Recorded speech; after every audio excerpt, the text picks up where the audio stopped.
Okay.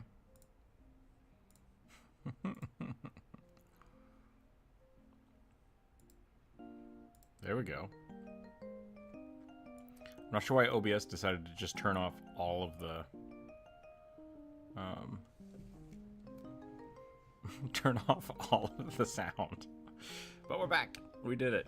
It's Wednesday. We're doing some viewer suggestions today because the child is away, and so we'll do some of that. We'll work on our new video artwork. Is that what we're calling it? I don't know what else to call it. But yeah, the community has decided that they want to see me work on the new Skittermander art, so I'm going to do that today as well. And we're just going to go from there. So we'll probably start with some rugby sketches, start with some Skittermander sketches, go into Photoshop, do some sketching there, do a viewer suggestion or two, and then we'll call it a day. So, welcome in. Hope everybody's having a good day. Let me make sure that this is actually set to public because it was not last week. It is. We are a bit early because I want to get out of here as soon as I can because I have to watch the kiddo. So that's where we're at. That's what we're going to do. Just going to doodle. Just going to doodle. We're going to hang out. So yeah. As you come in, welcome in. And as you... Oh, man. I've been collecting all the stickers I've made. Because I have to find a new sticker producer. And on my desk, it's just messy. I did clean up my desk. I built a new box for my tablet. So that's nice. It's a little higher than it was before, which is kind of cool. We'll see how that goes. It's probably going to screw everything up, but that's fine. That's fine. Got no problem with that.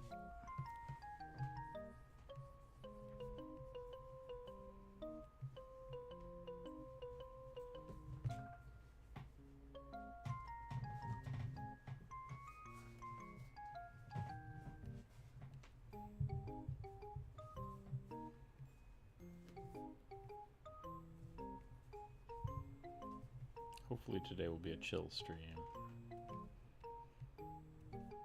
The last few days I've been streaming in Discord, and it's been hectic to say the least.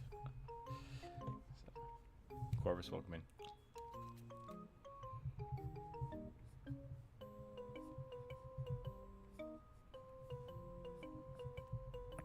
Uh-oh, I can't hear Corvus. Hello. Sorry. There we go. Okay. No, I had the mic turned off. Gotcha. I was trying. Let me make sure the Discord's actually functioning. It is. We're good. I got my new keyboard yesterday. Nice. And the RGB settings were all screwed up, so I had to download the whatever the hell it's called thing to change your RGB on your keyboard. And in doing so, it like reset all the defaults for all of my stuff. I was just like, damn it.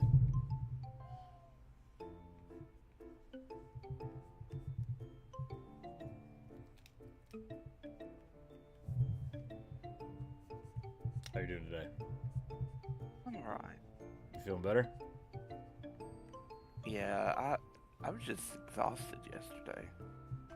Well, your body was fighting off a bunch of fungal spores, so. Yeah.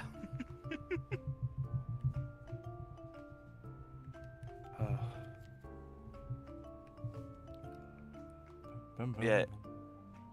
I don't mind sharing this with the YouTube. After I got off the call yesterday, I was fixing myself some French toast for dessert. And I don't know how it happened, but the skillet like slid off the stove and like almost landed on my foot, and I just had a nervous breakdown about it. It was rough. Sorry to hear that. When I was real little, I was kind of accident prone as a kid, partially because I was just like hyper explorative. And I remember one time when I was very, very little, my dad was like, we had an electric stove, and just like no baby gates existed. Yep. So my dad was cooking hot dogs on the stovetop, and the way he did it is he just boiled water and threw hot dogs in it, right? Yep. And me being a little kid couldn't see what was going on. I'm like, I want to see that, so I grabbed the handle and just like tipped it to try to look into it, and just poured boiling water all over the floor. Luckily, not myself. Yeah.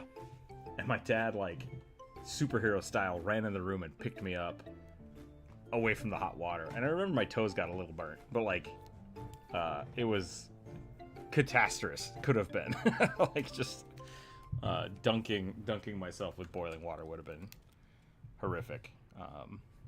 And that was a good learning moment for me, because it was like, oh, stuff on the oven, very hot. Yep. And that being said, I still have several burns, like growing up cooking and like baking and stuff. I definitely still burn myself, but so I didn't learn it quite good enough, but it is what it is. I just drew on the background layer again, so I'm gonna make a new background layer. We'll redraw our rugby.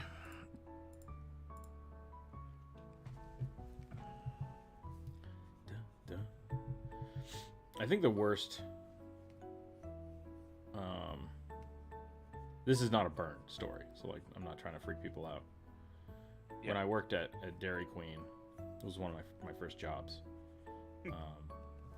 The thing that like made me quit working there is they're like, once a week we need to clean the vents above the fryer. And I'm like, yeah, okay, that makes sense. So we just need to move the fryer out of the way and do that. They're like, no, just climb up on the fryer. And I'm like, go fuck yourself. They're like, no, seriously. Hell no. Like, they just wanted the employees to climb up on top of the fryer and like straddle the boiling oil and clean the vents. And I was like, I'm done and I'm out. I'm not doing this shit anymore. Stupid. Yeah.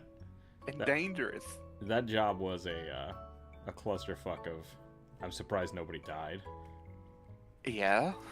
And I was complaining about stuff, and like I had slipped in the dish pit the week before and like smacked my hand really hard and complained about it. I'm like, can we please get this is when I was like 16, right? And even at 16, I'm like, this is dangerous and stupid. We shouldn't be doing this. I was like, can we please get a rubber mat back here for the dish pit? And my boss just wouldn't do it. And then they wanted me to do the thing, and I just quit the next week. And then within, when I went back to get my last paycheck, because this is before like I had direct deposit or anything, because I was 16, didn't have this a long time ago. I went in to get my last paycheck, and the boss wasn't there. And I'm like, well, where is she? And she's like, well, she's in the hospital because she slipped in the dish pit and cracked her head open on the sink. And I was like, so it feels weird to be vindicated like that, because you're like, somebody got hurt. Yep. But it was the person that, I don't know, I felt like deserved the most to get hurt because you warned them and they were endangering other people. Yep. So hopefully they got a mat for that after that, but safety first, people. Safety first. Always. Safety first. Did you ruin your toast? I should have asked that first. Yes. They weren't like done yet. They were still like just super gooey. Okay. And it just slid off the burner and just into the floor. I'm just like, there's no saving them. So I just scraped them up off the floor, cleaned up, and threw them to the dogs. Yep. I have a place in my backyard for the crows. Just like, this is crow food now. Yeah, it was not immediately like just laid down. I was like, it was rough. There's an old Christopher Titus joke, which, if you don't know Christopher Titus, don't worry about it. Don't look him up. It's kind of a weird dude. But he always said that like normal people can't handle life well, and so it's like the people that grew up with trauma that can deal with anything. And his example was like his friend who was a normal guy, like the toilet overflowing and him just losing his mind, like panicking, not knowing what to do. It's just like, yeah, you just gotta. Sometimes it's okay to just accept defeat, take the day off. Yeah. It's like, well, we'll try again later. It's fine. It's like that one video I send every now and then. It's like, you having a bad day? Fuck it. Go home. Yeah. It's fine. Fuck it. There's always tomorrow. That's the universe telling you to take a nap. Yep. Hello from Germany. Welcome in, Lauren. Lauren Wisdom. Nice.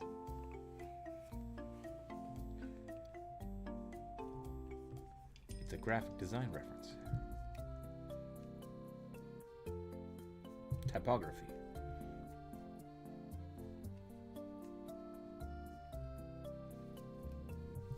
Doop doop doop doop doo.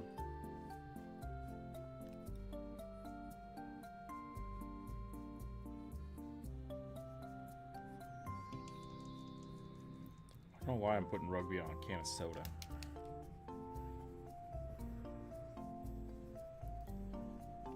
But the two guys in here are German? No, I'm not. I mean, oh, because you are too. Well, there you go, No Name. I guess so. Maybe 10 a.m. is German time. Maybe that's what we need to get. We need to get going. How are you guys doing today? Hope everybody's doing well. We're gonna be doing the viewer suggestion here in a little bit because I have I'm Sans child today, which is great for work. I had so much stuff to do yesterday. I just didn't feel like I didn't get any of it done, so I had to stay up and work on it. So 7 p.m. Okay, that makes sense. Yeah. So hopefully today we'll get some work done in the morning here, and then we'll hang out with the kiddo a little later. Okay, there's my rugby. That's a pretty good warm up. Should we start with a viewer suggestion, or should we start with the Skittermander? Can you do mine? Did you put one on the suggestion, or have you added it to the list yet? Because I have a list from the viewer suggestions from the. Very good indeed. For Monday, I put up a post asking people to suggest their stuff. So if you have not put it on there, you can put it up now, and we'll add it to the list.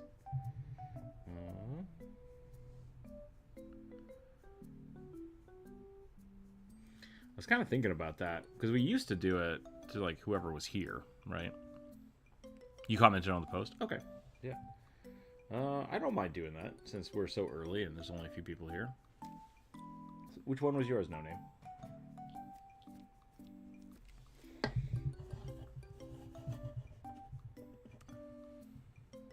And then Lauren, if you have a character suggestion, you're very welcome to suggest it out there.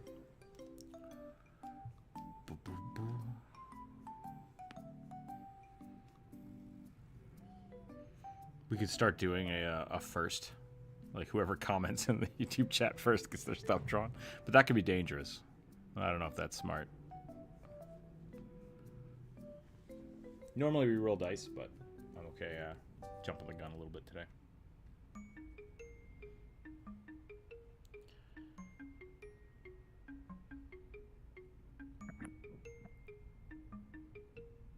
How did the Raven and Skeleton Head come to be your avatar? So for a long time, my avatar was just one of my old characters, which was just the Nathus mask, a cleric of Nathus, and nobody knew what the hell that was, and it wasn't a good representation of anything because it's just a blank mask. So I wanted to do something that was a little more Rook related, even though my name probably is more related to the castle than the bird. So I wanted to do a bird because birds are cool and they're like rooks. And I kept drawing Mayonnaise, which is a horse skull on top of a centaur, sexy centaur lady. And so I was like, why not do the skull for the bird? Because I love bird skulls. So it was kind of a slow evolution. And some of the first Rook birds were really silly. Like they were just super chunky. And I gave them little masks. Except, what the psychopomps? Is that what they are? Corvus? Yeah, the no soy. Yeah, the no soy. There we go. I basically just went from drawing a cleric of Nathis to drawing like a no soy of Nathis, and I was like, this still isn't working because people don't know. So the skull is just fun, and I like it. Yeah. Batfolk Paladin. Okay, so we're, no name. What was your suggestion? Because I don't have it listed. I don't have them listed by name. I just have them listed on the list.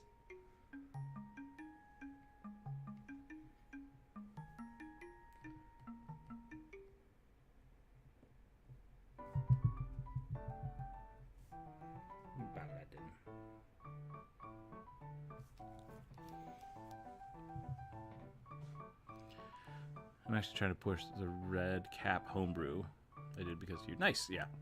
I hope you watched my red cap video. I really like doing that one. Red caps are fun. Spiderfolk Warlock made a deal with Maular? I don't know which god that is. But I can do Spiderfolk Paladin. The Blood God of the Wild. Gotcha. Like a god of like wild beasts and hunting and violence. Sounds good. Sounds good. So we'll get those drawn, and then we'll start working on the next thing, and then we'll, if more people show up, we'll fiddle around with rolling the dice. Remove. Close. Control D. B. This button. Okay.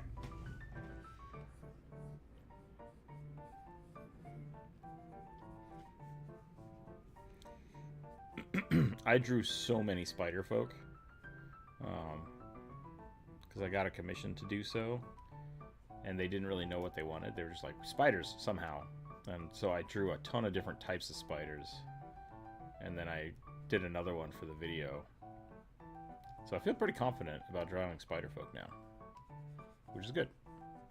Sometimes it just takes like 1,000 iterations. God of savagery and hunting. Gotcha.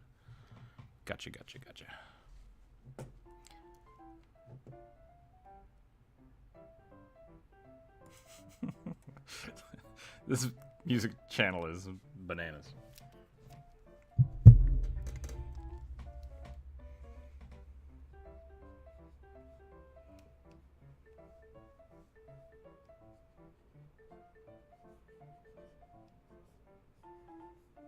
Are there any paladins that don't have plate mail? I mean, maybe a paladin of a nature god or something may not have plate mail. I think they all start with heavy armor, right? Yeah, or medium armor.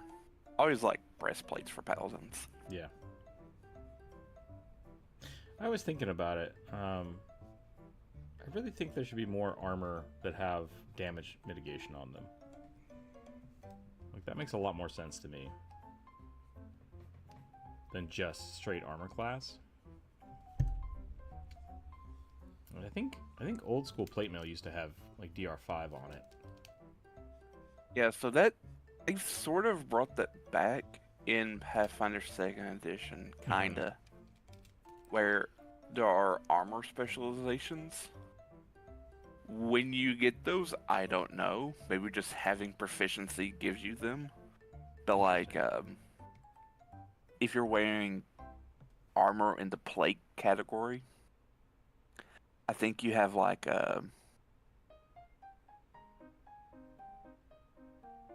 resistance 1 or 2 to like slashing damage. Okay, see, that's good. I like that. So, are you freelance or artist full time? I am. Yeah, I do a lot of illustrations for. Well, I used to just do a lot of just open commissions, like a lot of people just doing commissions every day. But now I'm mainly working on a couple of different projects. I'm working on the Sagas project, which is a Kickstarter that got funded last year, and that's run by OKS DM. That's an not open sourced, system agnostic gaming system, so that you can basically play D&D however you want, like with whatever setting you want. So they've been doing, I think they just did a Full Metal Alchemist stream. That was pretty cool. So I'm doing a lot of their artwork based on some of the viewer suggestion stuff here, which is a lot of fun. Like we're taking some of those and adapting them for the game.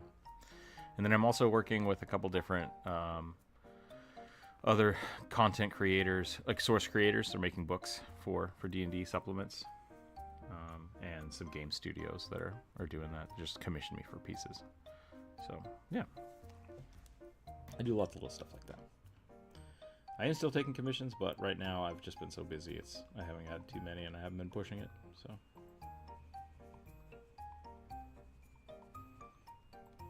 Okay, how can I make this guy look more terrifying? If he's the god, warlock of... Oh, this is the paladin. Yeah. Oh, sad boy.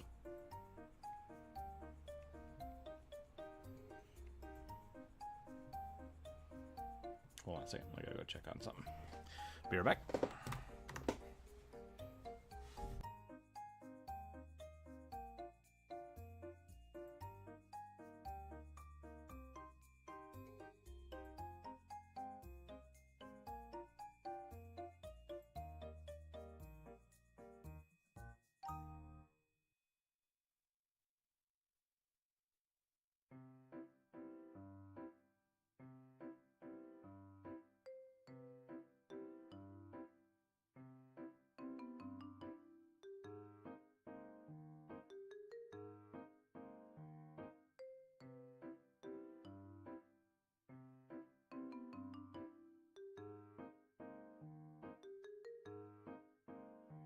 We're back. Everything's fine. Okay.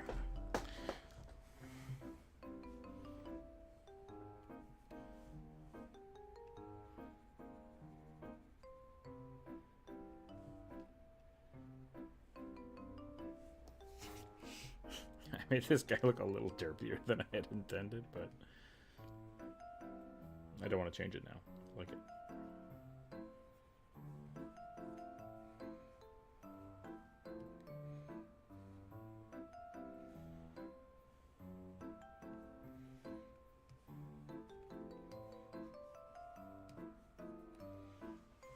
This is an argument I had with one of the publishers. If you're making a spider folk, should they have 6 arms or 4 arms and 4 legs? I honestly like 6 arms, but at the same time, like, maybe the legs don't need to be legs, you know?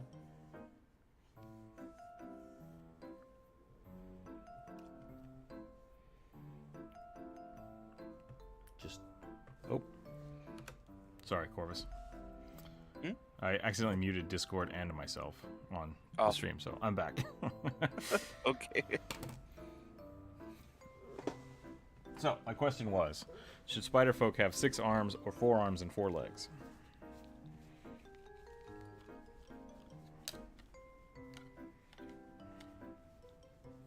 I don't know. I don't have a strong opinion either way. Just so you don't get confused, besides no name, you wrote Bat Paladin. Oh, it was supposed to be a warlock, right? Bat Warlock? Or was it a Spiderfolk Warlock? Which one did I screwed up? Spiderfolk Warlock. It's a spider. Okay. Yep. Okay, that's... And a Batfolk Paladin. Yep. That's where I got confused. Yep. So do I convert this into a warlock or into a bat? That's the question. Which part do I change? Would you rather redraw the face or So we can just give it bat the armor? ears.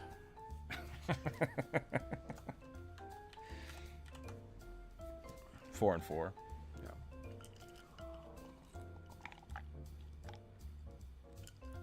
Yeah.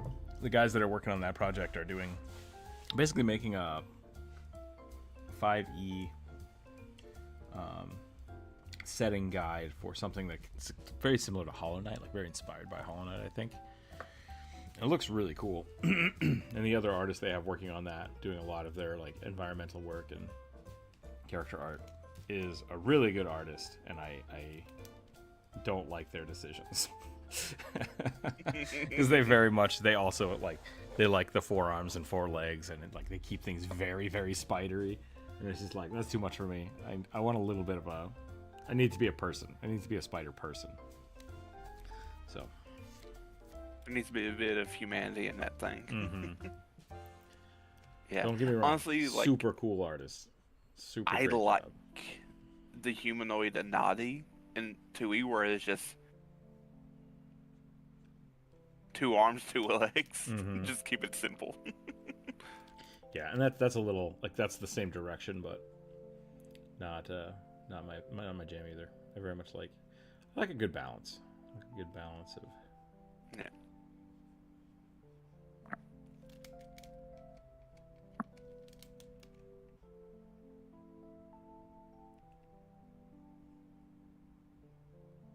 If you haven't watched the Anadi video, please go leave a comment on it, because that's what makes YouTube Yes. go, oh, people talk about it, better show it to more people. Also, go watch the Skittermander short because it's great. Yeah.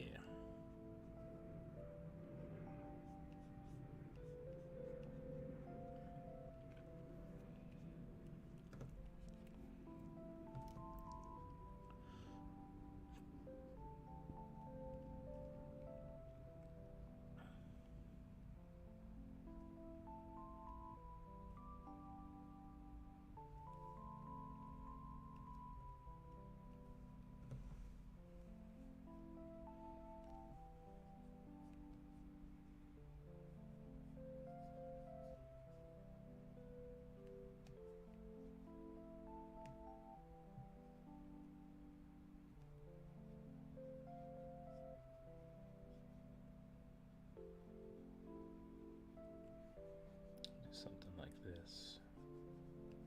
That's not how webbing works, but that's fine. It's implied. It's implied webbing. When I was a kid, I think the first thing I really drew a lot was Garfield the Cat. I drew my own Garfield the Cat comics. And I drew a lot of Sonic the Hedgehog.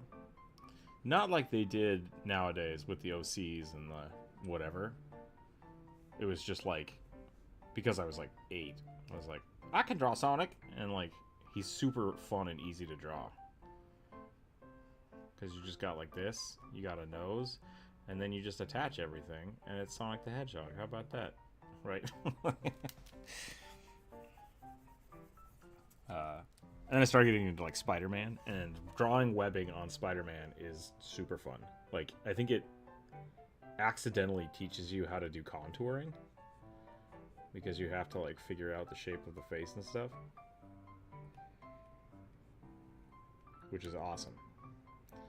And then you got to get your webbing in there. So it's one thing to actually draw webbing, and it's another thing to draw the stylized Spider-Man webbing. And both are fun. Both are fun. So.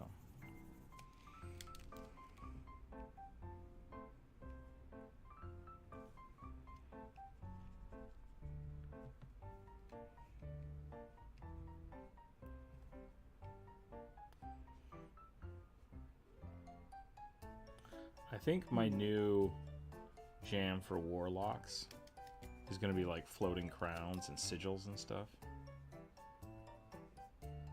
Because they're touched by 4th dimensional beings. I used to just do the tattoos, but I kind of like that maybe it's a little more ethereal and maybe not everyone can see them. Would you give the Anadi hybrid a 6-arm trait like that of the Skittermander? I don't know if you could. You absolutely could. That would be a good way to do it. The Skittermander are a little strange because they are compartmentalizing the arm couples. So they're trying to do something really interesting with the Skittermander, and I will have to play with it a little more to see, because it used to just be with the not the Trox, the other bug people, Thrycreen, who have 4 arms.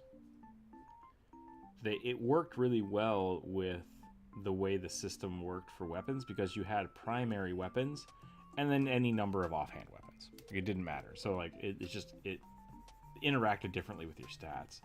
And now what they're doing with the Skittermander is primary limbs, secondary limbs, tertiary limbs, and you basically just use any combination you want of them, and then as an action you can designate which arms you're using, so you're just like switching between them, which is a little strange. I'm gonna have to fiddle with it a little more.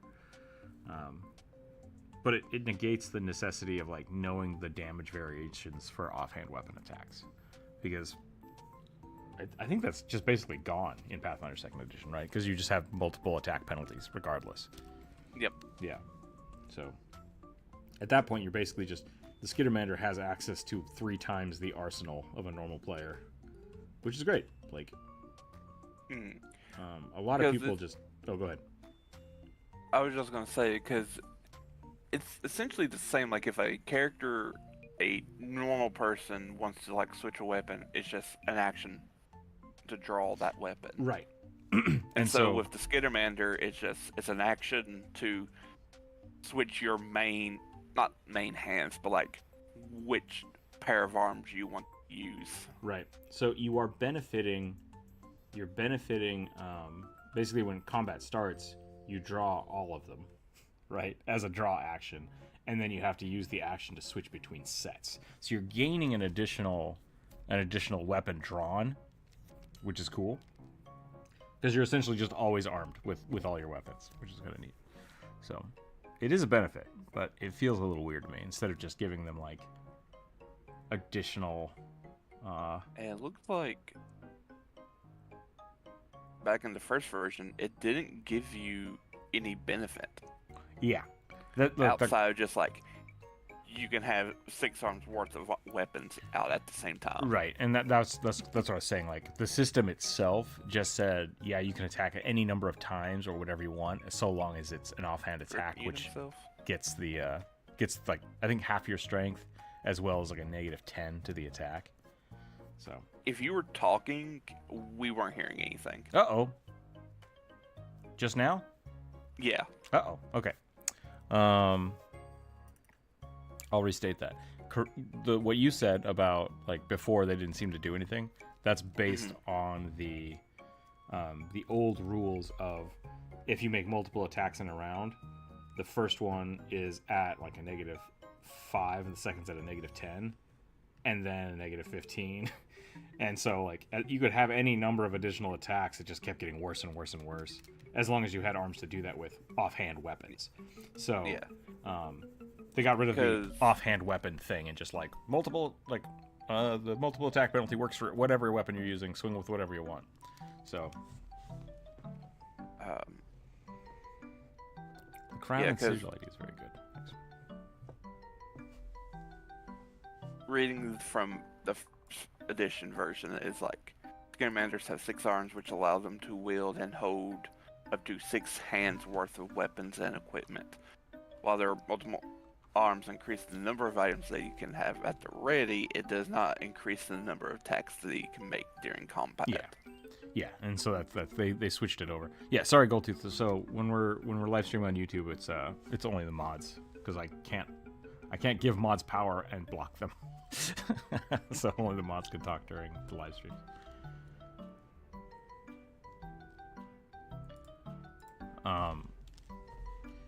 So yeah, the thing with how do I say this? The 2-weapon fighting feats that worked for first edition, which I really liked.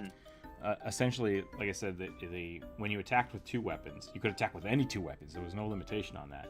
You got, I think it was -5, -10, and then they stopped there because you didn't have any extra limbs, right? But then there were feats like the alchemist thing that could give you another limb. And it's like, oh yeah, cool. You take another penalty on that, and you can swing with that one too. So they would give you additional attacks based on the number of limbs you had. And then when you took the feature, the 2-weapon fighting feat, it would make this -2, -4. So they basically, like, the feat actually made you better at attacking with these. And I think this got better if it was an offhand weapon, like if it was a smaller light weapon. I think it went from being -10 to -8, and then that's why this went to -4, right? Because it cuts it in half. So there was a lot of math. There was a lot of math involved, and so most people just like didn't do it. Yeah. And so I think the attack penalty system now, where the first attack is at full, and then it's -5, and then it's -10, and then it's -15, makes total sense. And that way you can do some really cool like flurry attacks, but it's based more around the time that you have, not the number of limbs you have. So in 6 seconds you flail with all your weapons, and the last one's just kind of really, really bad. Twister, hello. Yep. Welcome in. Also, Goldtooth, if you want to type to us, if you would type in the live stream chat, because I can't, for some reason I can't see the chats. Yeah. Gotcha. I guess I could, but then Discord, why? Thank you for typing in there. That's much easier for me, because then people post things, I can see it there, so I can see stuff. All right, this is the warlock. I think I'm gonna kind of call it right here with this guy. What weapon should we give him? What kind of weapons should warlocks have? Spider warlocks. Maybe they just have like a net. That'd be pretty dope. Or since they're a warlock of Malar, maybe a gnarly spider claw. Just like a bigger spider claw. Or just like their hands are claws. Oh yeah, we can do that.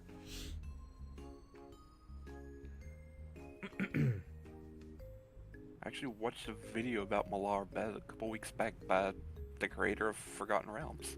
Nice. Ed Greenwood. One of the main creators, but like kind of the guy who did the initial stuff for it. Gotcha. I was gonna make an offhanded comment, just like blaming him for all of the problems of Pharaoh. That racist asshole. Volo is your fault. I'm watching you during a quiz. Oh no, Twister. Pay attention. Pay attention to class. You thought Corvus was saying you couldn't hear you. Gotcha, okay. Yeah, no. How about it was just spindle? Rook just got really quiet after I finished, said what I said, and then just like quiet, and then multiple attack modifier or something. And I was like, what? Uh-oh. Behold. I was like, am I losing? Was it my internet? No. I bet what happened is my computer automatically logged me out of Final Fantasy, and it just made my computer chug. Ah. Because I forgot to close it. The spindle idea is great. What do you mean by spindle? Because, like... Is that what spider claws are called? Is it? Spindles? Because you got spinnerets, which is the little boops. And then you got your pedipalps, which are little hands. And then I don't know what you call spider feet.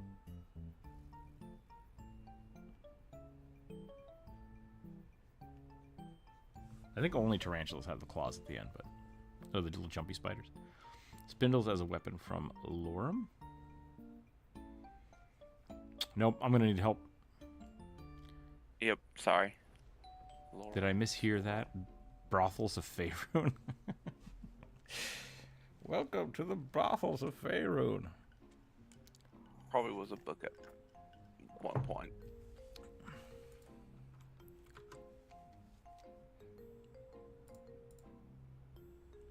Oh, my spine.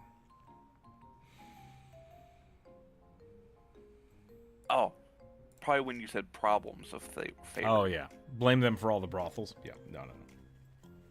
Blame them for all the problems. I realize now that I made these arms way too short. So we're going to cut this out. Move this down here. Get our brush out. Control D.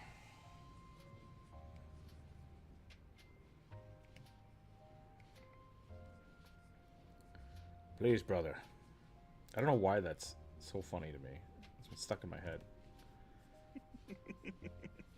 I don't know why either, because it's just like, okay. I think I tall, blame skinny the gods. child, because he will constantly give me like, please, Papa, please, just like these longing looks of like, why did you leave me here? Why have you Why am I forsaken on the me? floor? It's like, it's where you belong, kid. You're on a blanket. You're safe. That's all you need. Please, Papa. I'll give you some oats.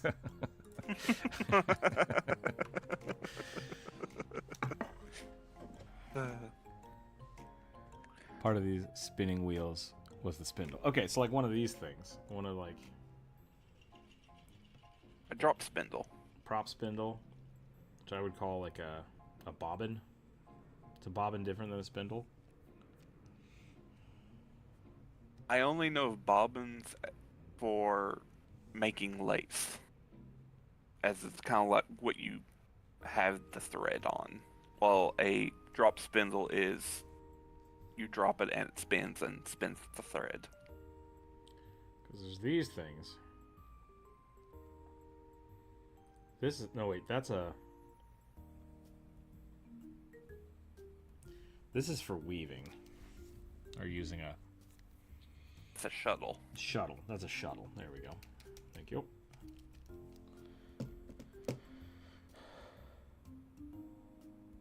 I'm Zach Gaming. Yo, I draw on my YouTube channel too. Nice. That's awesome. Welcome to Zach Attack. Like spindling blood silk. Oh no.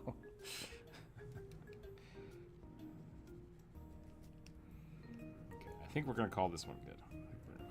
Do it a little bit of texture. A little bit of quick shading. Just so we know what's going on here. Gotta add some belts. Okay.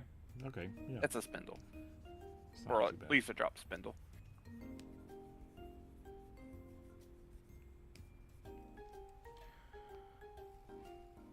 That's because you guys know I'm only 11.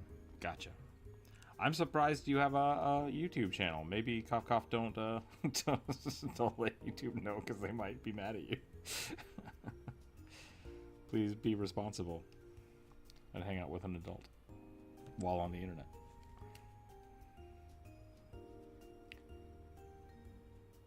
It's my dad. Okay, cool.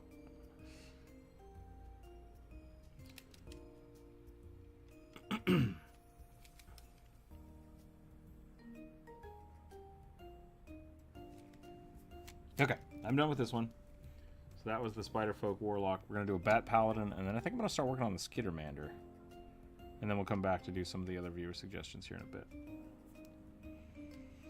I kind of already have an idea for the Bat Paladin, because I'm going to keep the almost exact same pose.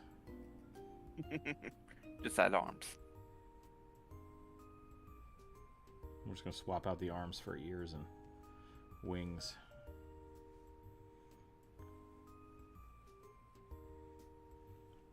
Maybe make him a little more lithe.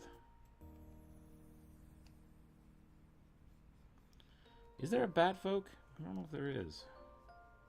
There is a bat people in Pathfinder, but I don't think they've ever been playable.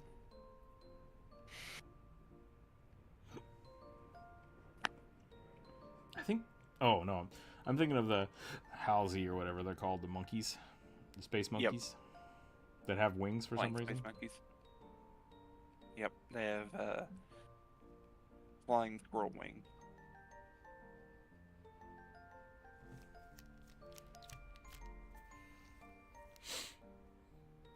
Still say making clothes shop out of a summoning spider would be extremely cool idea in 5th edition, especially for summoning phase spiders. Yeah, you could absolutely do that. We were talking about that for... They added one that was Anansi, I think, for Hades 2. I mean, it's just a character. It's not really a shop, but it kind of is, because you buy, like, temporary buffs. You mean Arachne? Arachne, yeah. Sorry, I said Anansi. Sorry. No, you're fine. You are correct. But, yeah. So, like, I dig that. I dig that concept. And I like the idea of spider folk, especially if you want to use the Anati, because they have the human form. It's just like, oh, this is beautiful silk. Where did you get that? It's like, oh, you know, I made it. So, can you draw a lizard knight for my gecko? Lizard knight for my gecko. Yeah. I'll put it on the list for you. Is the lizard supposed to be a gecko, or is it riding a gecko?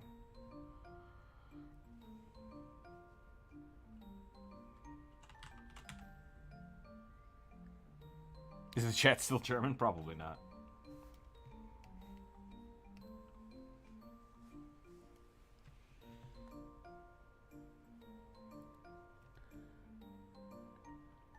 Starfinder has some pretty weird weapons. What has a pretty weird weapon? Starfinder. Oh, yeah. So there's a card slinger where you literally load in a deck of cards and it shoots them out. Okay. There's also the singing coil, which is essentially Gotcha. a musical weapon that you like take a bow or whatever and like run it across these, I don't know, electromagnetic strings or whatever, which shoot out like electrical currents. It's craziness. So basically, you're Sona from League of Legends. Yes. Nice. And then you got my favorite, the pain glaive, because it's just Yeah, you sent me the pain it's a glaive. It's like if you have something that is a weapon, like I want to say Bardache. I don't know if that's how you say it. Or a halberd. Mm-hmm. And it's good. You're like, hey, what would make this better? And your thought is chainsaw. It's like, okay, we can try that. Yep. That's one thing. But then when you make the chainsaw thing and you're like, you know what this needs? An enchantment that causes additional pain. It's just like, what's wrong with cause you? additional pain. Doesn't it have like painful something? No, so what it is, I think you can spend an action to like turn it on, which then causes the blades to spin. Oh, it's not in addition to the chainsaw. It is the chainsaw. Yeah. Okay. That makes Because you actually more take sense. a penalty if you don't turn it on. Gotcha. Because it's a tech weapon. So it requires batteries to like. It only gains the pain functionality as the saw blades are going. That makes more sense. Yep. That makes a lot more sense.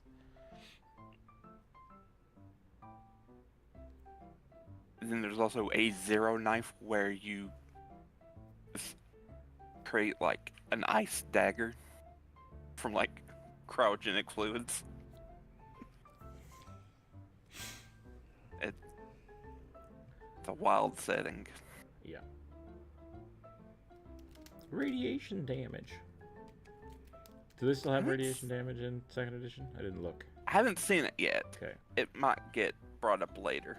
It was essentially just negative energy. Like, Yeah.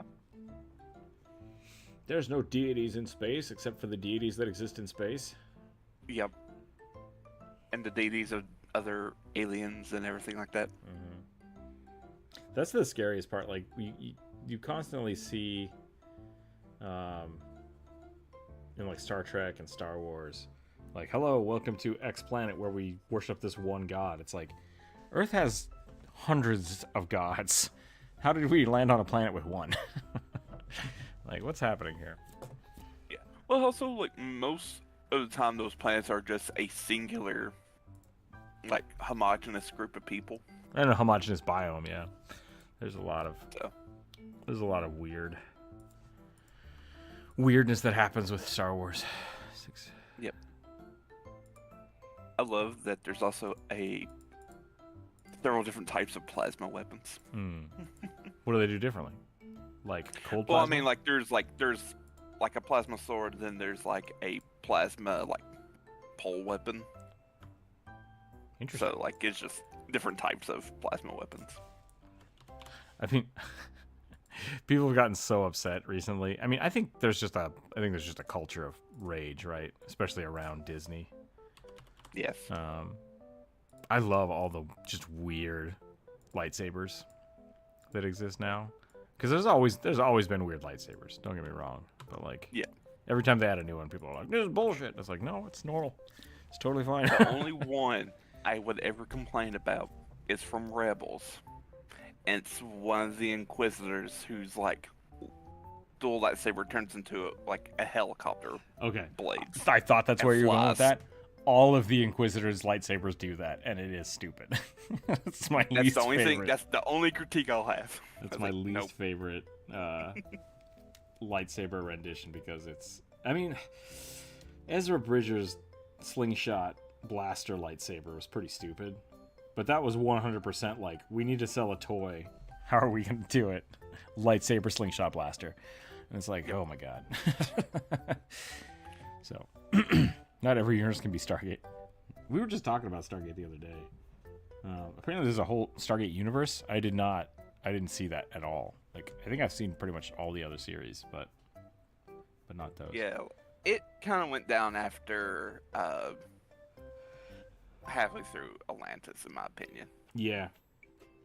Atlantis just tried too hard to be the original series. Yeah. And I feel like you need to have, the characters aren't bad. Don't get me wrong. Like, the characters are not bad characters, but they so much tried to like use the same format, and it's like, you didn't need that. You just make new stuff, find new ways to tell stories. So, no, still good. I'll watch it again sometime. How would a bat folk work? Would they get like cool abilities like vulnerability to thunder damage and stuff? I mean, I am a fan of the non-extension arm. Sorry, non-extended wings. So like, wings should be your arms because you're a bat, right? Having like demon wings on your back is something that I feel like is more magically inclined, or something that's more externally granted. So like a demon would have them. But if you're a bat, you should have wings on your arms. So that's one thing. Flight, yes, do that. Bonus to perception. Basic dark vision, but not dark vision. How would you do that? I think echolocation is a ability in 2E, so you could probably maybe build from that. Yeah, because it's essentially tremor sense, but for sound. Yeah. I don't know how that works. Mainly because it probably doesn't make sense for us because we kind of ignore a lot of those rules. Yeah, most people have like perfect echolocation anyways. Yeah. Like, it's built into Foundry to where if you're blind, it still shows you where the creatures are making noise, which is weird.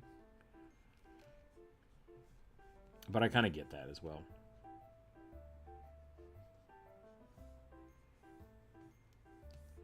Hey, Blee.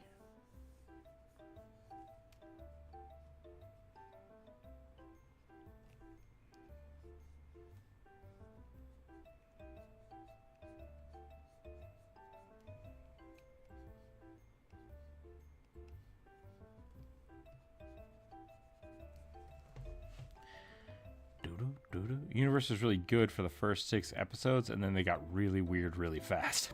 Okay, good to know. Blind sense. Thank you, Elliot. That is what it's called. You're right. You'd make them psionic. Interesting. Why is that? Plasma Doshko? One of the weapons I was talking about. Sorry. Oh, gotcha. Okay.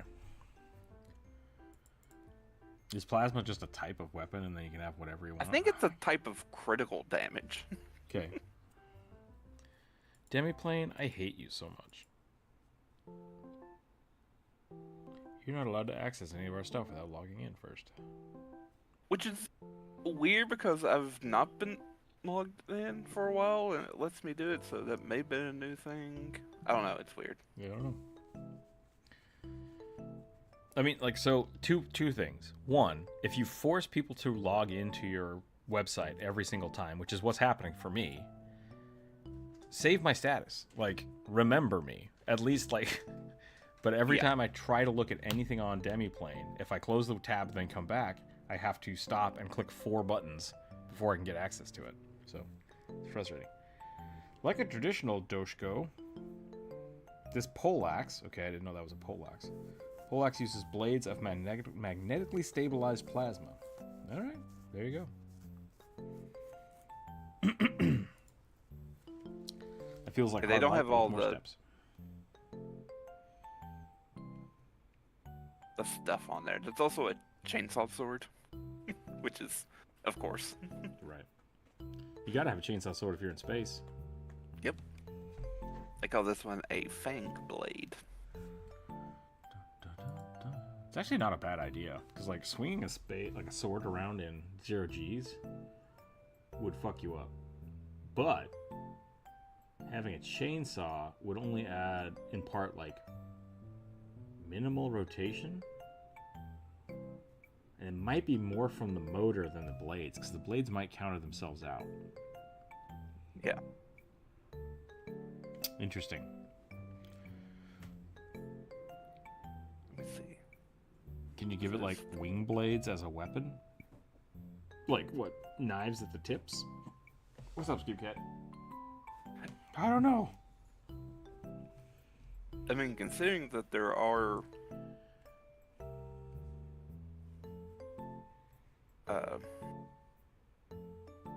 like feats for different ancestries that give you weapons that essentially do that.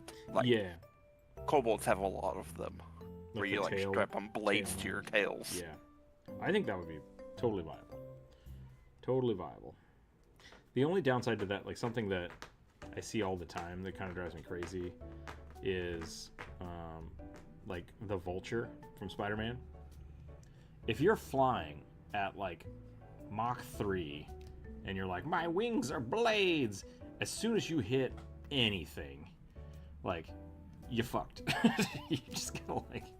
So you really have to, like, you cannot fly and attack something with your wing blades. Unless you're both flying the same direction. And still, I think the act would cause you to fall a little bit. Like, you one attack, and then you have to restabilize your flight. Yeah. So, it looked like the plasma specialization, the target takes 1d6 persistent electricity damage. And you gain a bonus, or an item bonus to this electricity damage based on your weapon's item bonus to attack rolls. Okay. Skip so cat. Hey. Plasma's electricity. Stop. You don't need treats right now. Hello. You give the baby treats. He's I'm the first baby. Scratching the shit out of the pack and play, a little like baby cage. She's like, watch me scratch it. Now give me treats. It's like, nope. Not rewarding this. Never reward the bad behavior. Yep.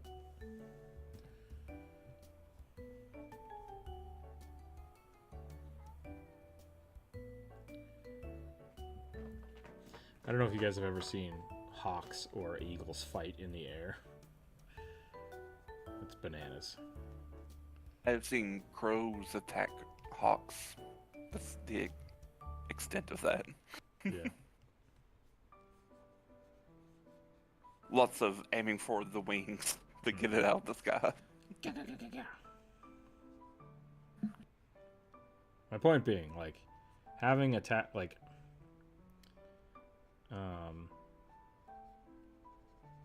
Aarakocra and Strix both have wings on their backs. There is nothing stopping them from flying up 60 to 180 feet away and just raining arrows down on people. Nothing. Yes. Absolutely nothing stopping them. So that's one of the reasons that it's like, no, wings need to be part of the arms. Like, it just needs to happen. No, it's not as cool. Yeah, but like, in a world where that exists, there's no way that the Aarakocra don't just dominate everything. like they would become like the arbiters of like dominance in the world. Like, it's the same thing with like wizards. Like, a small wizard school that teaches everybody how to use the fly spell should just control the world. Like, you can't stop them. And so it's bananas. Only if you let it. Only if you let it, yeah.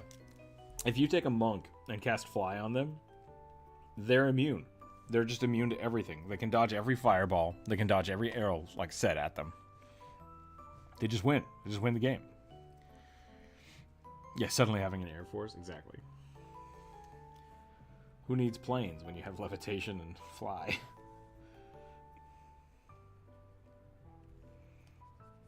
Then a whole lot of people start learning from druids to learn how to cast Call Lightning. Call Lightning, yeah. Well, I mean, but even that's a reflex save, right? Like, so your monks are usually pretty good at that. I guess Call Lightning's different than, like, I'm thinking of Lightning Bolt. It's still probably also a reflex. Yeah, it's still a reflex save, but like it. But right, it also creates a storm. It's a huge storm, right? Like, so it makes sense. so which creates Call Lightning wind. And like maybe like a huge blizzard or something, or control weather might be good. I know there's a few anti-flying spells. I think was it Earthbind? You could also just dispel magic. Like, yeah, the best way to counter wizard is with a wizard. So. Charm all the griffins, sphinx, and hippogriffs. Yeah, that's true. You could just do that too. Just have a bunch of like griffins trained. Like, oh look, here comes the wizard brigade, and they've all been eaten. Yeah, because it's a Earthbind is a spell that basically everyone can use except for clerics and druids, and it's a 2nd level spell, so you don't have to be super high level to learn it. And you can basically ground flying creatures. That's awesome. And it's a strength saving throw. Flying creatures are generally not known for their strength. Send the waves of barbarians at them now. Yep. Send in the horde of goblins. But Call Lightning is sort of like an AoE that lasts for like 5 squares. Lasts 5 squares and then spreads out a little bit, covering 3x3 squares pretty much. Nice, okay. Wind gusts to have them meet sudden turbulence. Yeah, that would be good too. There's definitely ways around it, so, but. Yeah. The funniest thing with monks is like they basically can't take fall damage. They can, but like you could just cast fly on a monk, have them like rocket into the air, and then dive bomb a city. Same thing with the barbarians. Just like try to hit some stuff on your way down. What? You just use catapult, I guess, or you could just build a catapult. Both are good options. Just start launching barbarians and monks, or catfolk.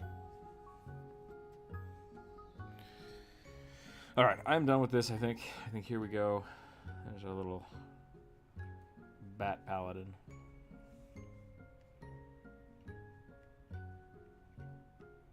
I was just saying that there are totally ways of getting around knowing flying characters. Yeah. Even like Aarakocra and Strix having the ability to do that isn't really game breaking. Like, it's very powerful, but like a ranger with good situational awareness and like boots of climbing is just as bad.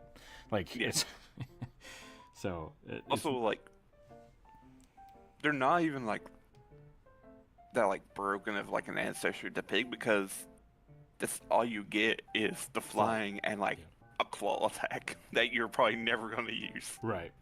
It's not that bad, and I've let people play both of those classes that way in game. I did, especially when I started this channel before I made like the Aarakocra video and stuff.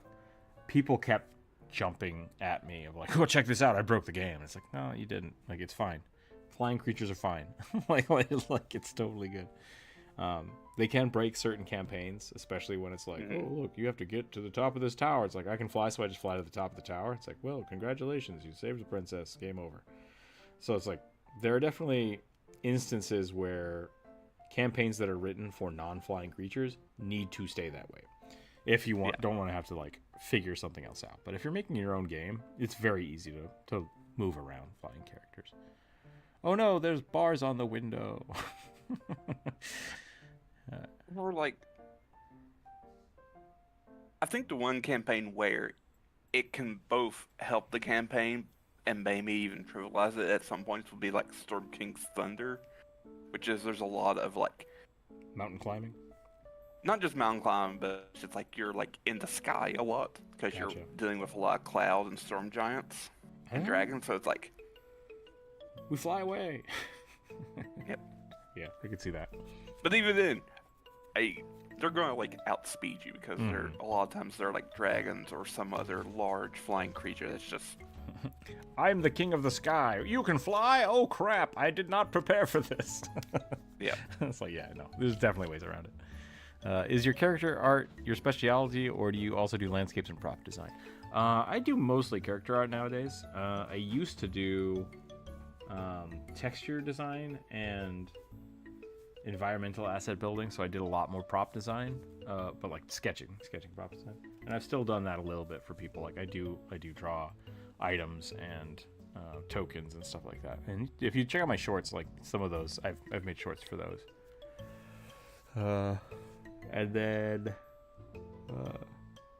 cast a sphere spell on somebody, and then use a catapult on the sphere since it weighs nothing.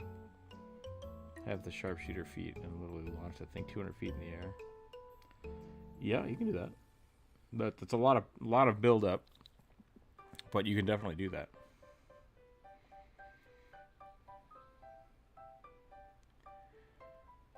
Could you maybe do a rural barbarian?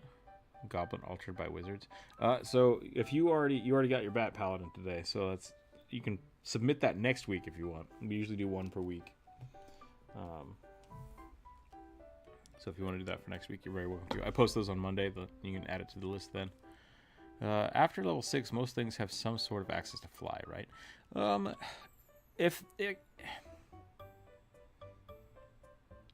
Depending. Like, monk, barbarian, rogue, your martial classes don't. Like, you don't get access to flight. But after level 6, like, most people can access the fly spell, or like the levitation spell if they have those spell lists. And so in like old Pathfinder systems, if you picked a character that could fly, like Aarakocra or a Tengu, or Kenku, sorry. No, it is Tengu in Pathfinder. They would normally start with a glide, and then about level 6 they can do bursts of flight, and then around 10 they can just fly, just straight up fly. Yeah. So that's like the new rule now, because it was that was the old rule, but it was pretty fast and loose. Like it was only for certain races that had it, and it really it made the spell fly way better than having a race that could fly. But it's like, why can't the races that fly just do it at level 1? That doesn't make any sense. And it's just gating. It's level gating. That's all it is. So I usually just forgo it. Yeah, because like any item that can give you a permanent fly speed is like 10 and above. Mm-hmm.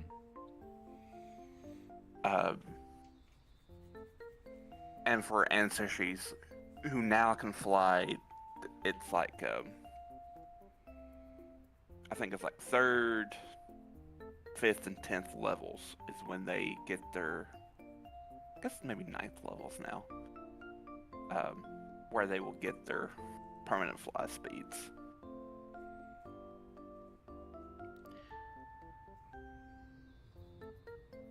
Did I screw up the 2 with Bat Paladin was mine? Was No Names not the Bat Paladin? Did I do 2 of Lauren's today? Is that what just happened? So I welcome in. Here. It's a lot of build up, but for every 10 feet there is an air adds an extra d6 of fall damage, so it's already 20 d6 of fall damage. Right, which that's good. Like, but it's a lot of build up.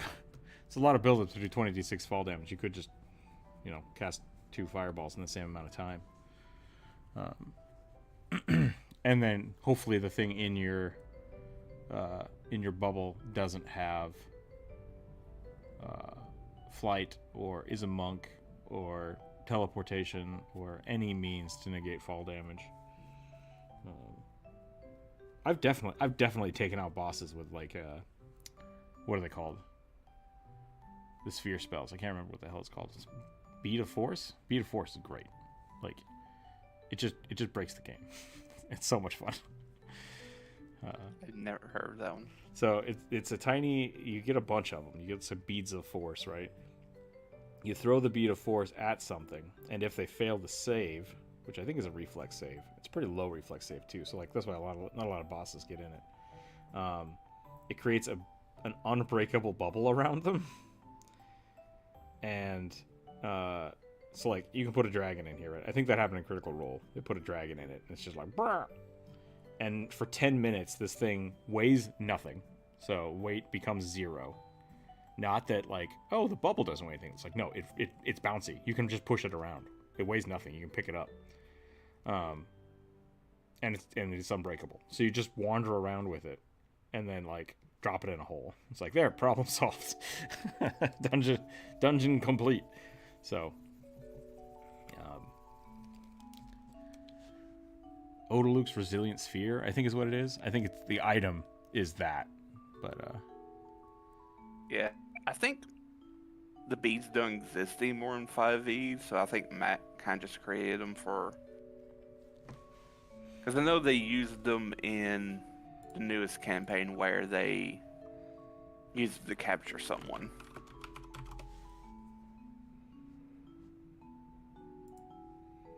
Let me see where it came from. Boop, boop, boop, boop. Nope, it's just in the basic rulebook. Yeah. Oh. It's just a wondrous rare item.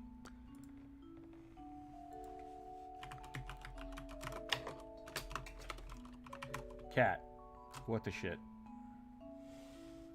I'm upset because there's no treats.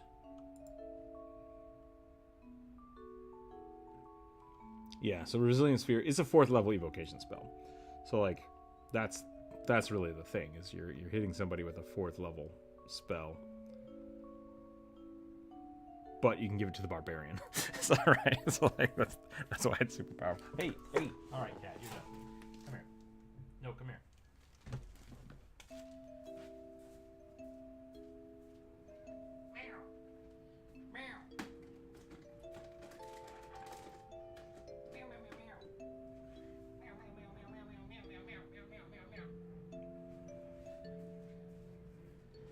Okay, sorry about that. I'm gonna knock everything off the desk. Where'd my pen go? Uh-oh. The cat has defeated me. Where did the pen go?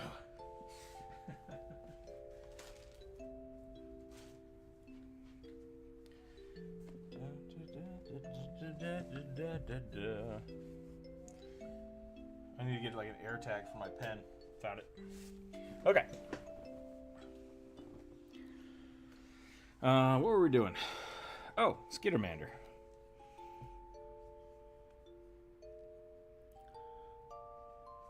We need to think of a good design for the Skittermander. Something that bothers me about them is that in the book, they are constantly just like running around like Winnie the Poohing it. Sometimes they wear clothes and sometimes they don't. Like, could a cat folk just walk around naked? Is that okay? Is that appropriate? Because they're also covered in fur. I mean, Wookiees do it. No. Stitch does it. That, yeah, there's... I was... When I made the Stitch reference in the short, I was thinking about that, and I was like, he definitely wears a spacesuit at one point in time. So, like, he gets to Earth, and he just starts running around butt naked, and nobody talks about it for the rest of the movie.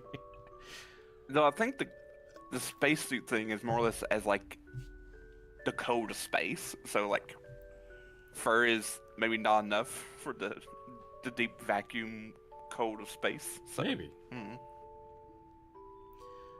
I guess when they show him off in the tube, he's not wearing any any spacesuit or anything. Yeah. Only the ones that dose up on moon sugar. Yeah.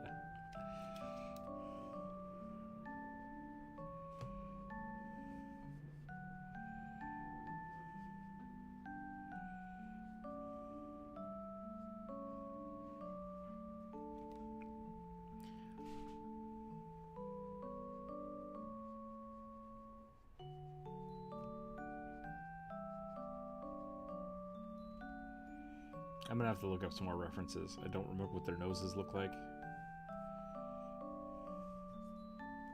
They've kind of gone through a few different, not a few different changes, but like between 1E and 2E, they're definitely more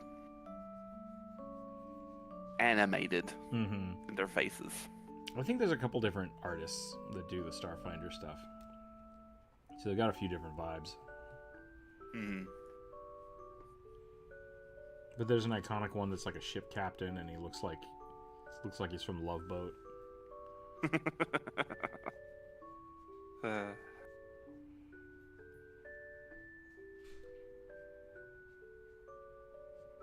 like the little pop star one. It's just kind of funny.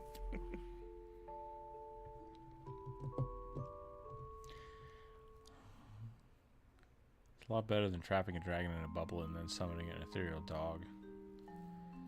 It only does 1d6 biting damage and then have it keep doing that for 10 minutes. Yeah, that seems less effective.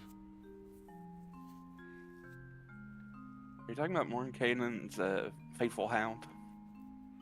I think that's a level 1 spell, though, so, like, that's comparable. I think it's a lot higher than that. Let me Really? see. Yeah. Let's look it up. Because a d6 of damage doesn't seem like a lot.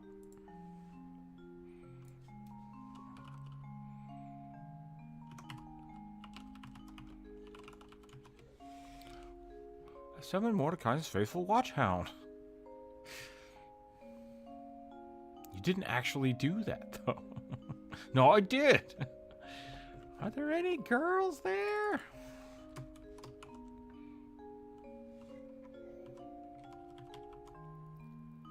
Yeah, it's a 4th level spell. 4th level spell. Okay, so it's the same thing. Yeah, that's garbage. Yep. On hit, it does 48 piercing damage. Oh, that's much better. Yeah. So, yeah. But also, if you do that, like, you can't attack things in the sphere. Like, that's the big thing. Yeah. I think it also has, like, hit points that eventually go down. The sphere? Or the Yeah. dog?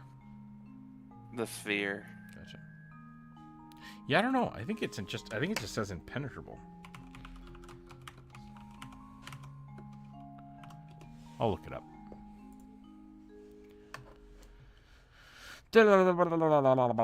Nothing, not physical objects, energies, or other spell effects can pass through the barrier in or out through the creature. The sphere can break with ease. The sphere is immune to all damage types, and a creature or object inside can't be damaged by attacks or effects originating from outside, nor can the creature inside the sphere damage anything outside of it. Yeah, it's just like the perfect force field. Yep. The only thing that can damage it is disintegrate. The globe can be picked up and moved by any creature. A disintegration spell targeting the globe destroys it without harming anything inside of it. That's cool. Well, this is only a concentration up to a minute, though. Interesting. Yep. Still, it's a really good, like, banish spell for non-banished things, right? Like, Yep. comparatively. Just gotta, like, keep up that concentration. Mm-hmm. I think the fact that it has a indestructible, right? Like, that's the thing that makes it game-breaking worthy, because that is such an absolute, right? So people want to try to find ways to abuse that system, and that's great. Like, that's totally fine. But, like, it really, I think, is designed. It's meant to either A, put yourself in the bubble and protect yourself from the nuke that's about to go off, or put something in a bubble so that you can either change venue or buy time. But, like, you are concentrating on it, right? It's like, okay, we got that guy. Everybody run.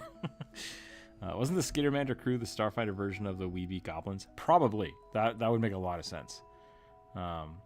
I would not be surprised if they did a Weeby Goblins campaign for Starfinder. Oh yeah. Any There's idea also, on like- how to make other PCs not feel weak next to the guy wielding a PC sentient weapon video? Let me think about that. Chorus, what were you saying? I don't know. Okay, sorry. I was going nowhere. It's fine. Do you? Oh, sorry. You just reposted this. How do you make other PCs feel weak next to the guy wielding a PC? Gotcha. So the person wielding the PC should not be themselves, or I mean, like, that's two characters, right? So if you have a sentient sword, the player does not get to decide what the sword does. The DM usually should. So that's one thing. But if they are playing the sentient sword, that should be a different person than the person wielding the sword. And then they have to work together as a team. Does that make sense? Just got an ad for Magic the Gathering Arena. I want to guess what it was.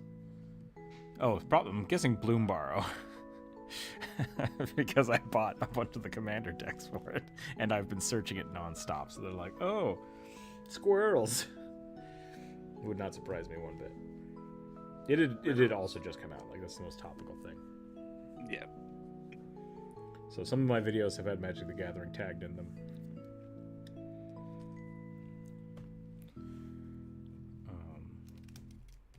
Just throwing all the tag.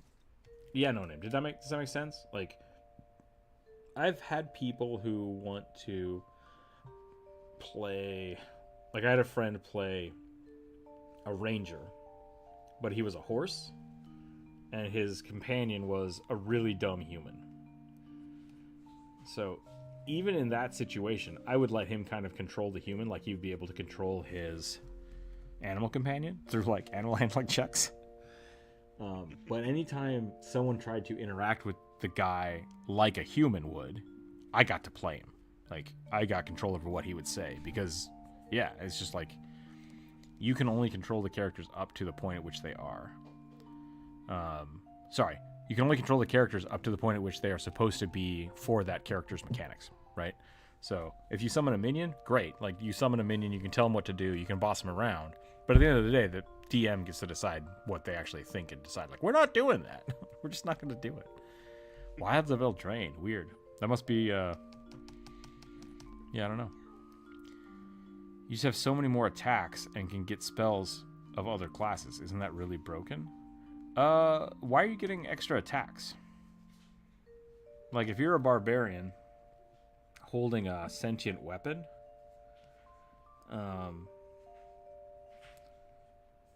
the barbarian gets to attack on their turn. The sword doesn't get to attack on their turn. Like, right? That doesn't make sense. Because, yeah, sentient weapons can't move on their own, Right. generally speaking.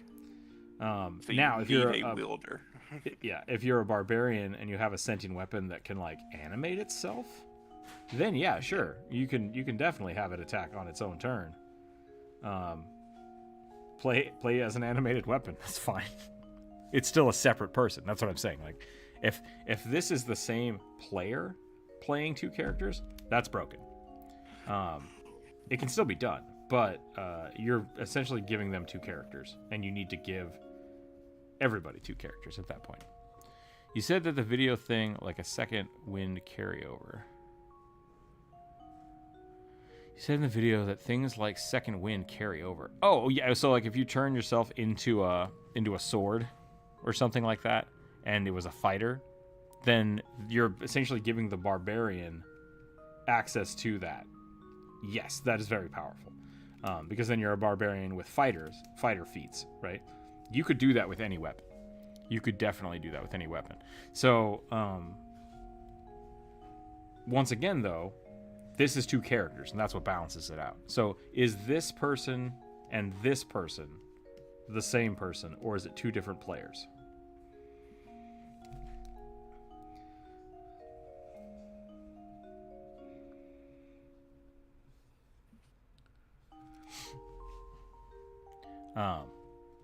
Because, and this makes a difference, if you have barbarian, right, and a wizard, and a rogue, I'll make him a halfling. Let's make him a tiny tiefling. Sure, that can be fun. This is a party of 3, right? If you give this barbarian a sentient weapon, it's now a party of 4. So you need to be fighting things that are set up for a CR party of 4. Versus if you just want to give them a weapon that is like not controlled by, like, it doesn't have its own stat sheet. It just has, hey, this is a sentient weapon. It's a really cool dude that's going to help you fight. It has second wind, right? You're giving him one effect. That's not more powerful than any other magical weapon. It's just a magical weapon, right? You could do the same thing just by granting your barbarian second wind because of reasons. It usually equates to about like a 1 level bump if you do that, because you're giving them basically a free multi-class, but they're not getting like the proficiency bonuses and stuff. So it's not really that big a deal. But if you want to give them like the whole level 5 barbarian and a level 5 warrior, that's another person. You have to up the CR.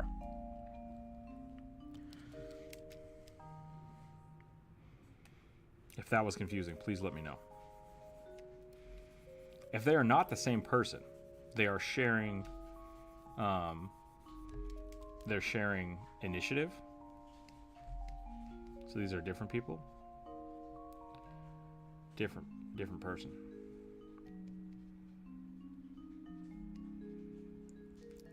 It still counts as 2 people. And this person just gets to dictate, like, hey, we should do this. Hey, I'm going to make a roll. On my turn, I'm going to, give you a buff or cast a spell. And you can swing me like an axe because I am, right? That's totally fine. You're still 2 people. You just share an initiative order. You just go on the same turn. Yeah. So you have a wizard without hit points that can be knocked out of the hand of a player or stolen or thrown off a bridge. Yeah. Doesn't that get like really crazy with like a person playing the weapon being a spellcaster and one like a fighter? Not really, because that's what I'm saying. Like, you still need to count them as 2 people. They're just, the wizard is basically immune from most types of damage, which is really powerful and cool. But then when you are fighting people that realize, oh, that sword sucks, let's get it away from that barbarian. Or if the barbarian goes down, I would argue that if the barbarian is unconscious, the sword can't really cast spells. Like, you're still wielding it. So it's the matter of whether or not you want it to count as access or a second character. Because if this is a wizard, you give the barbarian a staff that has wizard spells, the barbarian should probably be using their action to activate the spells that the sword is giving you. So this player's like, okay, let's cast Fireball. Sweet, let's do it. You're giving them access to this character, but you're technically losing all of their actions. So there's a couple ways you can do it, and that's one of them. In that situation, I would count them as one person. Because you're losing the action economy of this, but you are gaining access to wizard spells. So it's really about action economy and what you want to balance it out. So you have a few options. Most situations, if you want to give them their own agency, they can cast their own spells, they have their own actions, you have to count them as another person in the party and up the CR. And then it's not complicated. Another good example of this is the rat folk. Rat folks can stand in the same square, so I've had players play 2 rat folks. If you check out the rat folk video, I think it was a rogue and a wizard. Rogue and a wizard rat folk. I'll give them little noses. This was one player. One player wanted to play both of these people, and I said, that's fine. The way we're going to do it is you have access to both of their character sheets. They have a shared hit point pool. So as soon as you hit 50%, no, that wasn't it. Basically, I wasn't going to let one of them die. It was very much just like a swarm mechanic. And they had 2 different character sheets. They shared a health pool and an AC because they were dodging in tandem. And then on the action, they just chose which action they wanted to use. They moved as a group, so they shared the movement speed. They shared initiative, And on their turn, they got to choose, do I want to use wizard spells, or do I want to use stab? And sometimes it was stab, and then, like, this one's going to drink a potion. Like, that's totally fine. That kind of stuff is totally fine. Really, the best advice I can give you is try it. Like, try it out, and then adjust accordingly. So if you're playing, and you're playing them as separate individuals, and it feels like, man, this is, yeah. And it feels like it's way too overpowered, say, hey, you know what? Because you're wielding the sword, you guys have to decide how you're spending your actions. On your turn, you can spend one action because that's the time we have, whether it's casting a fireball or swinging the sword. The barbarian might be like, well, we should just always cast fireball. Great. Like, if that's what you want to do, you can do that. Barbarians running around with a magical sword shooting lightning at people, right? That's awesome. Like, that's fun. Try it out, see what happens. You can always say, hey, that's not working. Let's try it a different way.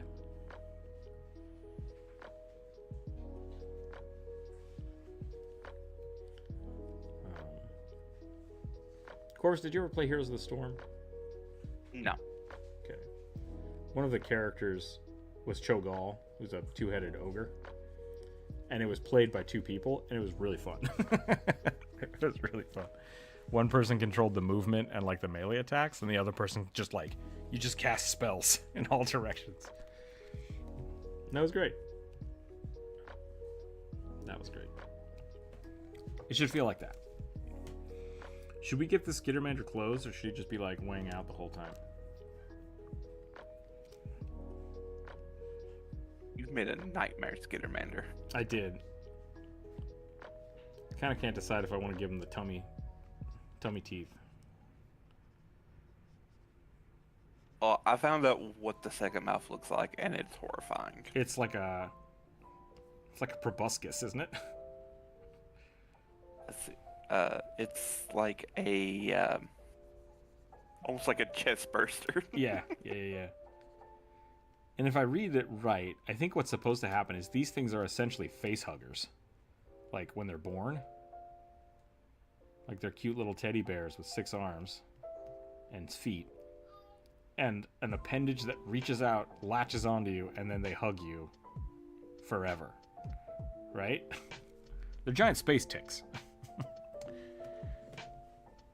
Close. That eventually lose the mouth. Yeah. After they bleed you dry.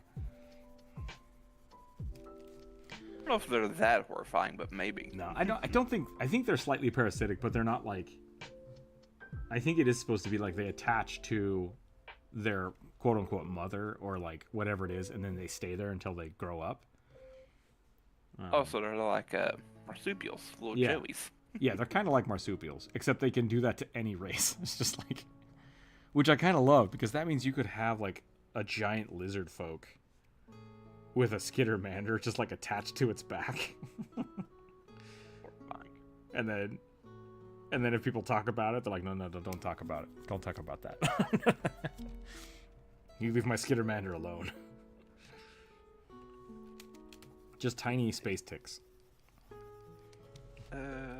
Ecology. Because I assume it doesn't kill the thing they're holding on to. So there is no parental care in skittermanders, and their whelps have to fend for themselves. Skittermanders are omnivorous. Omnivorous. Capable of digesting leaves, fruit, seeds, and meat. The abdominal mouths allow them to attach and to graze at large prey. That's weird. Graze at large prey. Okay. Yeah. That's one way to say it, I guess. Yeah. I don't know. Grammatically, it sounds weird. Their abdominal mouths allow them to attach to and graze at large prey. It sounds like they're giant parasites. Less intelligent animals rarely notice this due to the numbing mucus that's secreted by their mouths. Swarms of skittermander whelps can bring down a... That's funny. Large animals. After 6 years, the whelps mature and begin to walk upright and lose their secondary mouths. Okay, they are a lot more horrifying than I thought they would be. Oh yeah, they're so cute though. Set up a danger room, basically a test scenario where it doesn't impact the story. Yeah, like that's a good way to do it.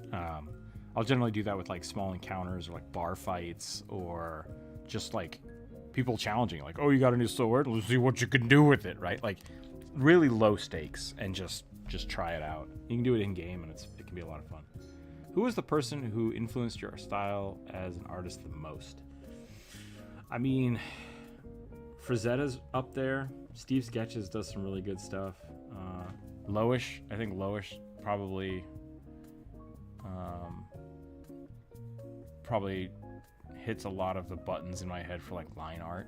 I love the way she does line art. Definitely go check out her stuff. Loish.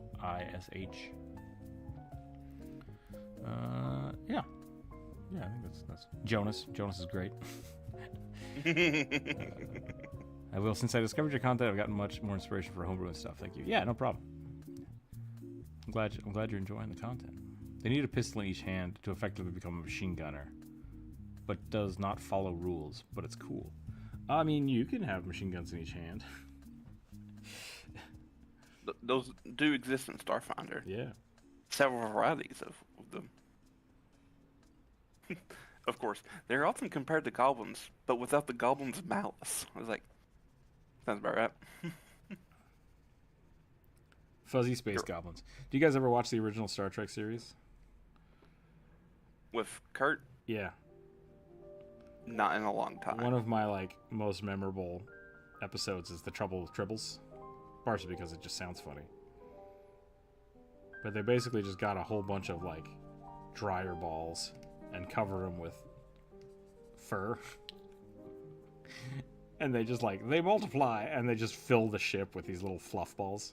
And it's super funny.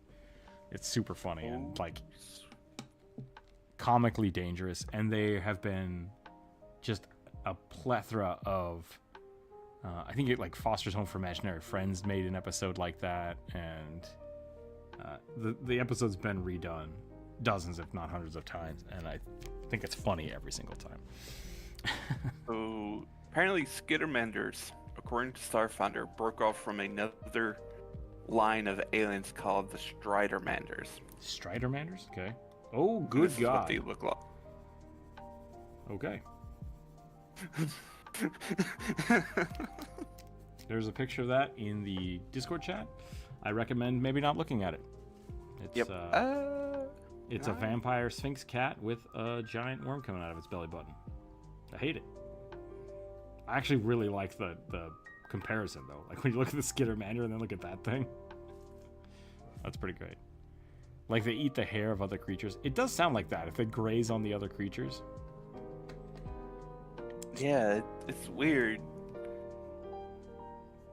But, like, not just the hair, but, like, everything. If it's, like, a non-sentient. Because it talks about, like, space cows that they would just devour if, like, 6 of them latch onto it. Maybe they're vampire bats. Space vampire bats?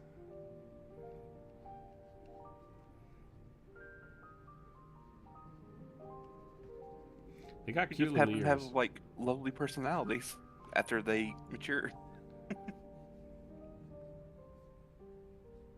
It is 100% just Stitch, though, right? I mean, like... Oh, yeah. Yeah.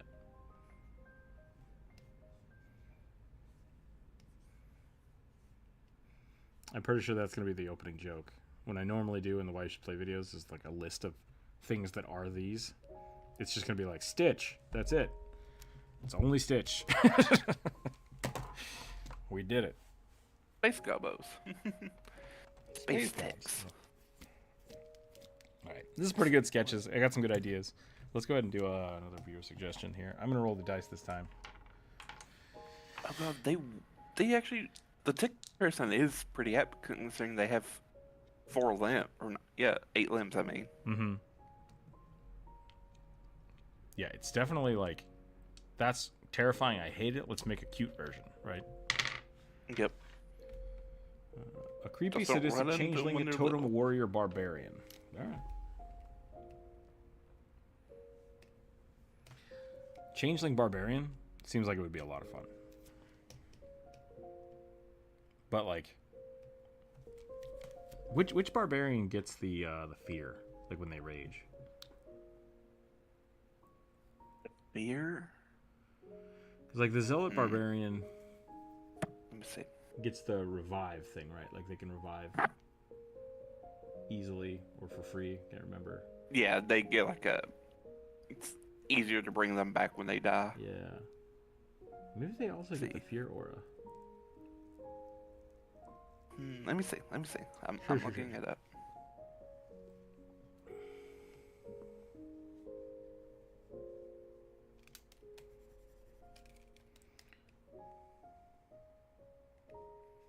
Maybe I'm conflating the Aasimar with because of Yasha. Maybe. Let's see. Zel's presence, which just lets you have a battle cry that gives advantage to everyone in the radius. Yeah, I thought there was a battle cry that feared things when you raged. That might be a different barbarian. Let's see. So, well, my thought was it would be pretty fun to be a changeling barbarian because when you raged, you could also pop out of your whatever your transformed shape would be, and that would also fear people. It looks like that is a level 10 ability for the Berserker Barbarian. Okay. So if you had the Berserker Barbarian that was also a changeling, you'd have 2 AoE fear effects. And that's pretty awesome. Yep. If your GM allows you to use the playtest version of the changelings.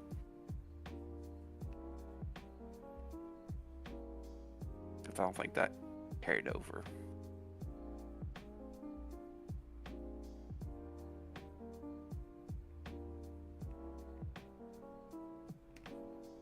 Or my favorite way of thinking about them is going Path of the Beast, which allows you to like morph your body into different attacks.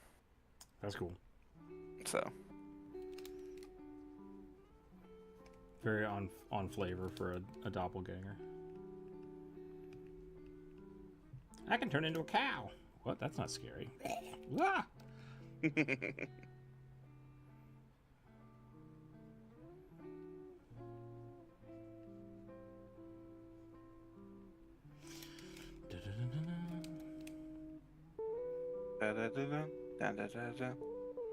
know, people like the sexy changelings in 5e. I'm not a fan. I want them to be doppelgangers. Too bad. Yeah. I just want them to be doppelgangers. I don't really consider them sexy. I consider them kind of more creepy than anything. Well, I mean, without they're just being gray aliens. Right, I like the gray alien concept versus the like pale goth kid, which is I think something that a lot of the 5e artwork shows off. Like they still have full heads of hair and they're like, they just look like normal people, but they're really pale. And it's like,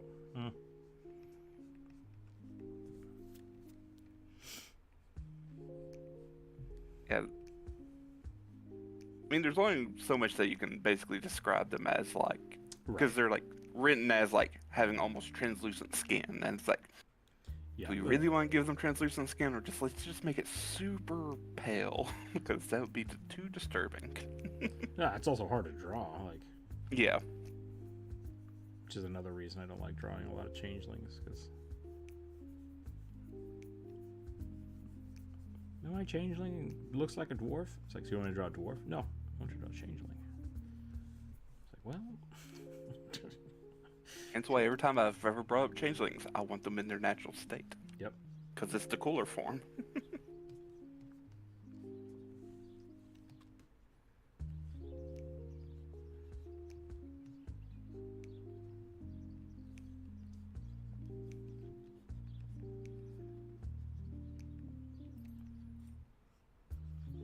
feel like I'm essentially drawing Venom.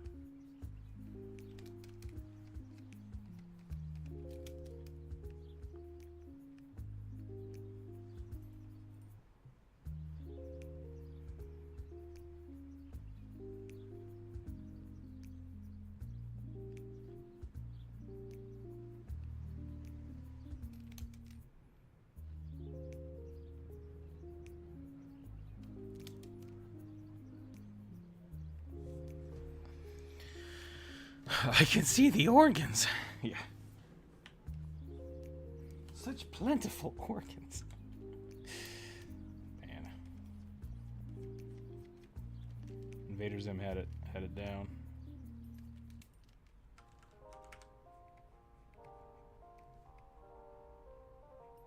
This is like nowhere ever mentioned in their like lore about them, but I also like imagine changelings have like really soft, like stretchy skin, almost like bubblegum or like mochi. It's kind of fuzzy, you mean? Or like, what do you mean? Stretchy, like soft, stretchy skin, like they're mochi made out of rubber? or marshmallow, Okay. Okay, I gotcha. because it makes it easier to change. Pliable. Yes. Or that it's not something you really can draw. Yeah. Unless you're like drawing them doing that. Just Like, pulling this, like pulling on their cheek and it stretches out. Mochi Man. Blake, welcome in. I don't know if I said that earlier, but if not, welcome in.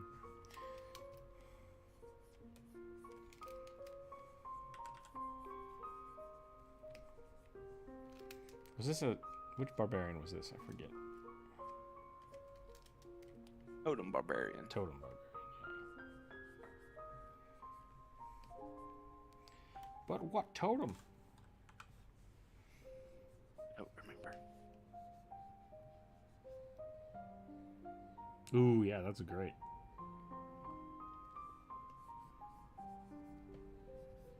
We do that. I think I can figure that out.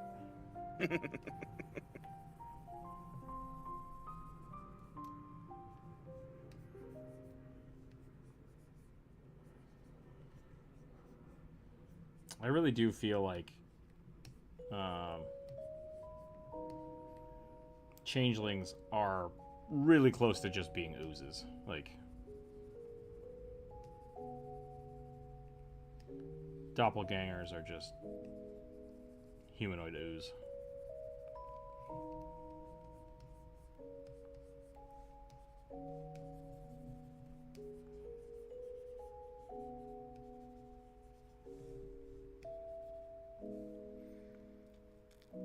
Tops are made of rubber, and the bottoms are made of springs.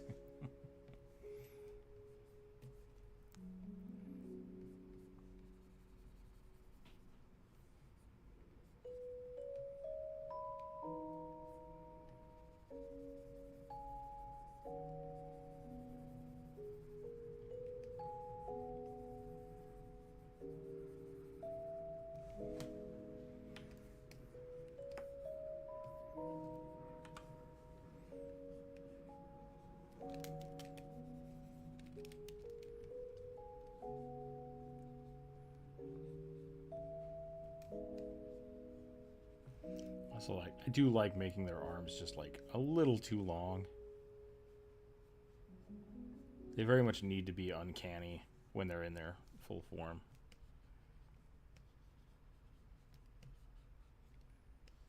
Look, Mommy, that man's made out of bubblegum. Don't look.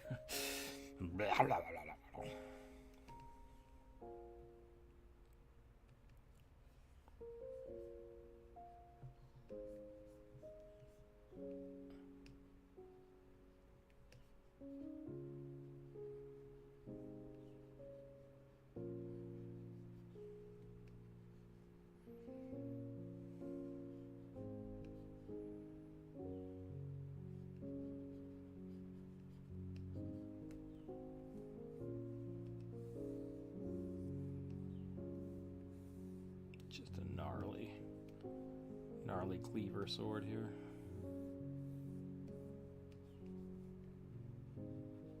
This is Bleach's sword I just dropped. Hold on.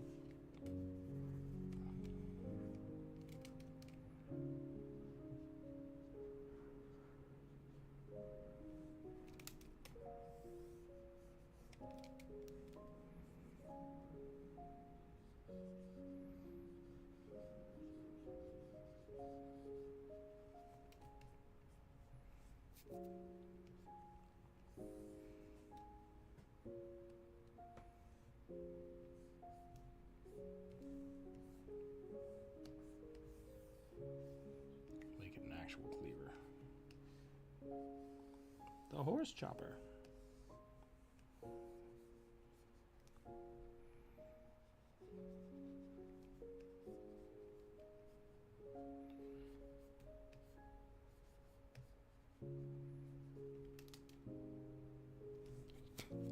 Yeah, we offend them 100%.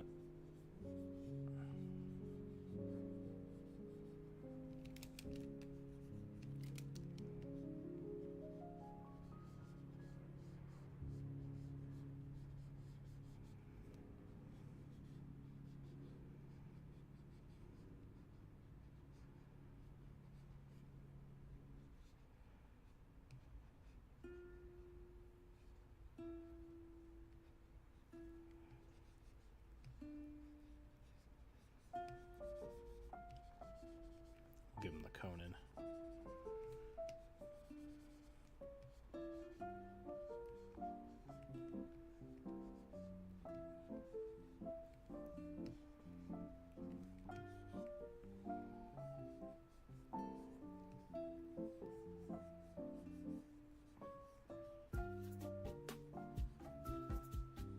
They hear a very angry child in the other room, so hang tight a second. I'm gonna go check that out real quick.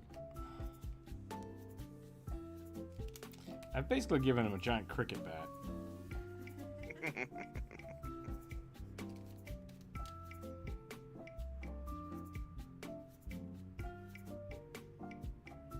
Let me go check on this kid. 1 second.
Okay.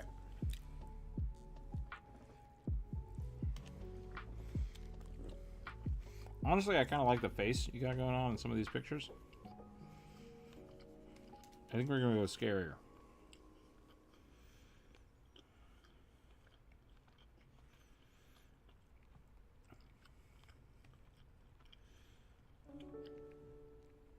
It's also interesting that they have ears. Kind of dig that.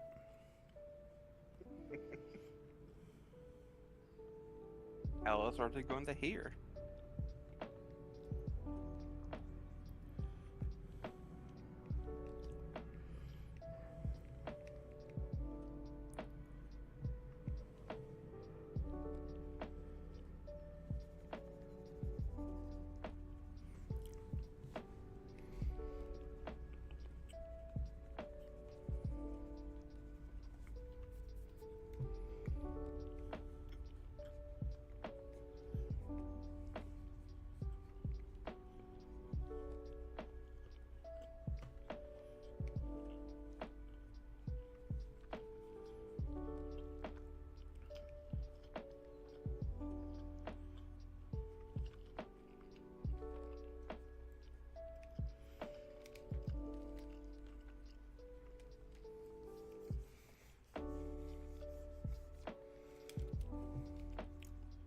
This guy's just hanging out and flexing. I don't know what's going on here.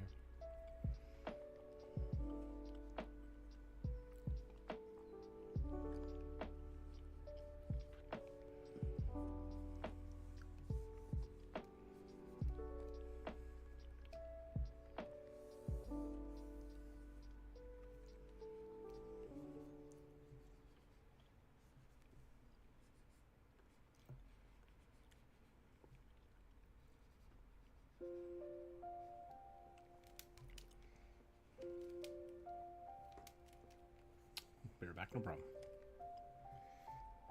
How's chat doing? How's everybody feeling today?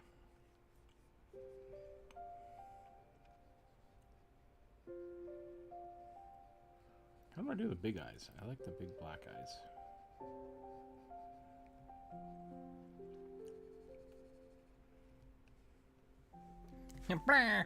This got weird. This got real weird.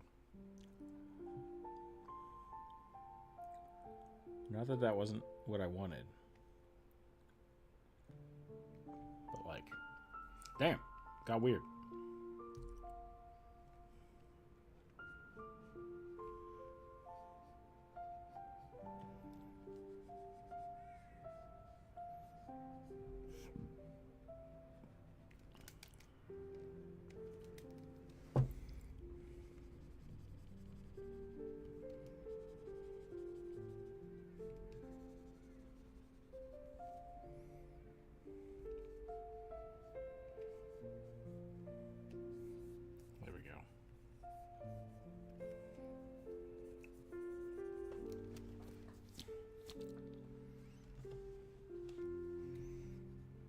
Okay, hear me out. Maybe he doesn't have a big weapon.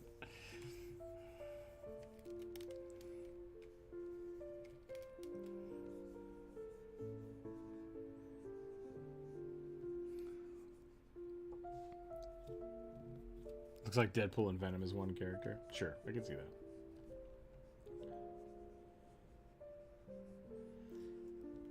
I want more Ghost Rider. More Ghost Rider playable characters. We'll give him a big old chain here. We need more barbarians that just wield chain. Just solid chain. For no reason. Just big, bulky, heavy chain. Counted as like a whip and a bludgeoning weapon.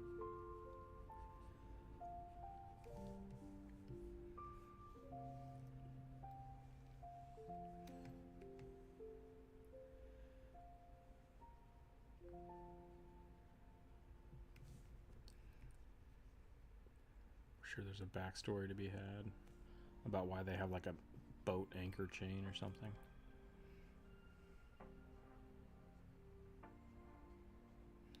We're gonna do some fast and loose sloppy chain here. Chain is always time consuming, like even when you're trying to do it fast and loose.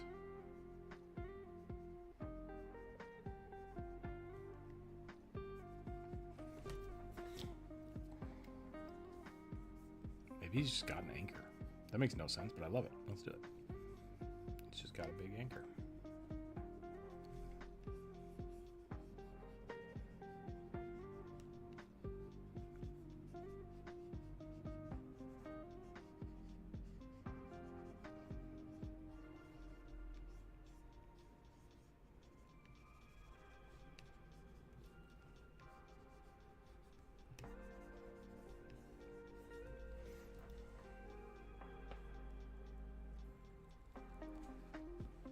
Put the chameleon chest on his head?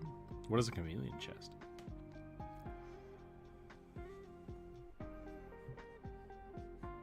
Definitely not a mimic. Just got a mimic tattooed on his forehead.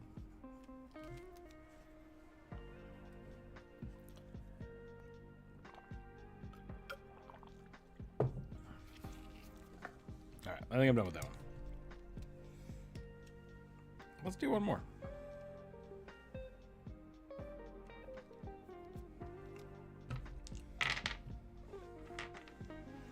Four.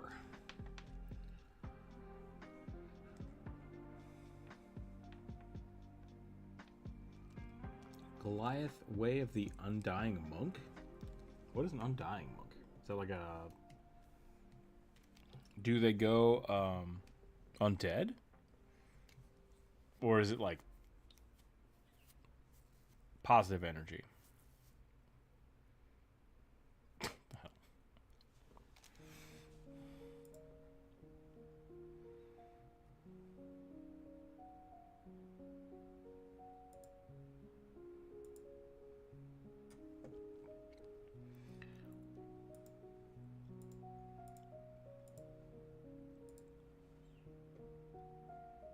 Oh, the Charmeleon crest. Got it. Okay. I just misread what you said. Completely misread it. All right. Goliath, Way of the Undead Monk. Or not Way of the Undead. Way of the Undying. Belmont from Castlevania Netflix series is excellent whip user. Yeah.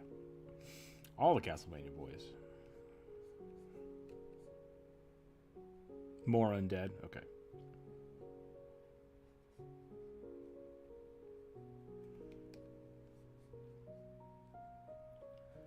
I'm going to give him an actual skull head then.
Goliaths don't usually have hair, do they? I really like the Oriate over the Goliaths. They just have a little more flavor, but they are like Jinn folk. Or elemental giant people. Earth elementals? Yeah. So, I'm okay. I'm going to give this one some hair. Maybe it's not. Maybe it's part of the mask. We don't know. No way of knowing.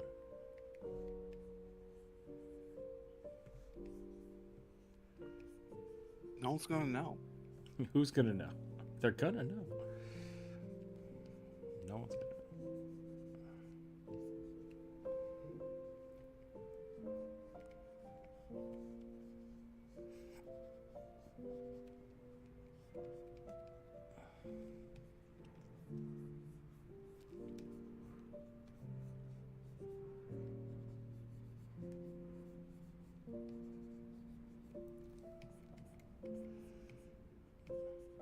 After this, I'm gonna switch over to the project I was working on yesterday. Trying to work on no, day before. Yesterday I got waylaid and had to do a emergency correction. What was I working on? I don't remember.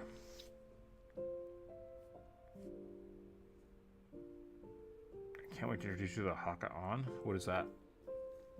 Is that from the Coville thing?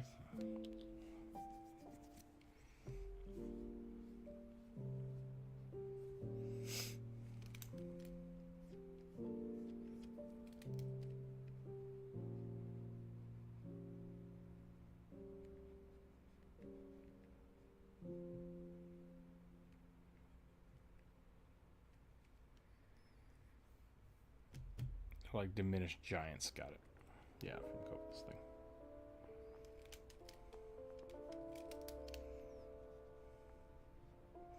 I don't know what it is about Matt Coville's I really love his DM style. I love his advice for DMing.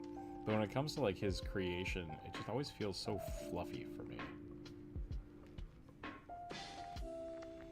And I don't know if it's like unnecessarily complicated fluff, but just like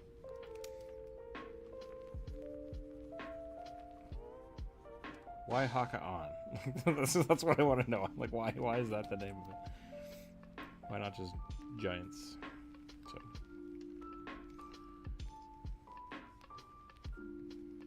no shade. No shade. It's good stuff.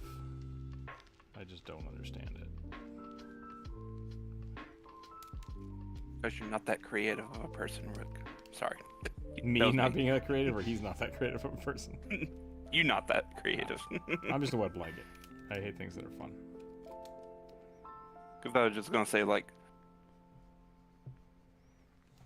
it may be just because you like things being, like, I don't want to say cookie cutter, but, like, plain and, like, unembellished. Just, like, so you know all the rules. Yep, I think that, like, up front. That's a good way to look at it. Things don't. But I feel like a lot more people want. They want the flavor. Yeah, they want flavor. They want a good reason why to play this game, and that generally is flavor, not for rules. That's very fair.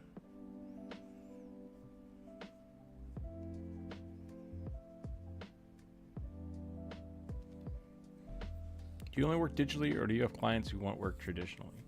I've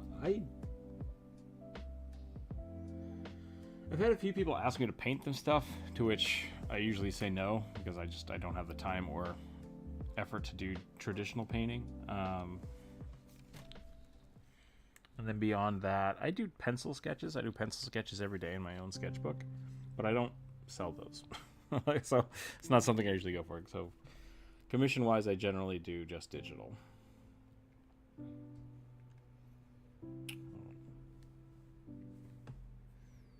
I feel like if you were to do traditional art, you would need to do a lot of upcharging. yeah, because like with digital, I can do multiple iterations really quickly. Traditional art is going to take a lot longer, and I'm not as versed with it, so it's going to take longer and beyond that. And yeah, so I don't usually do traditional medium commissions.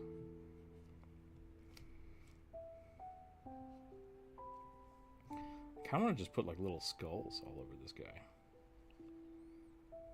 but I don't know if that'll read.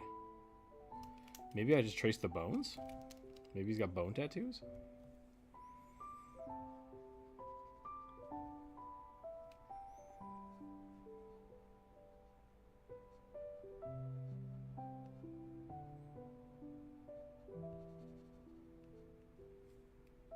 I've always been that way though, a little bit. It's just like I like very simple, uncomplicated things. So I think that's probably a reason why I push back so hard on Matt Coville's stuff.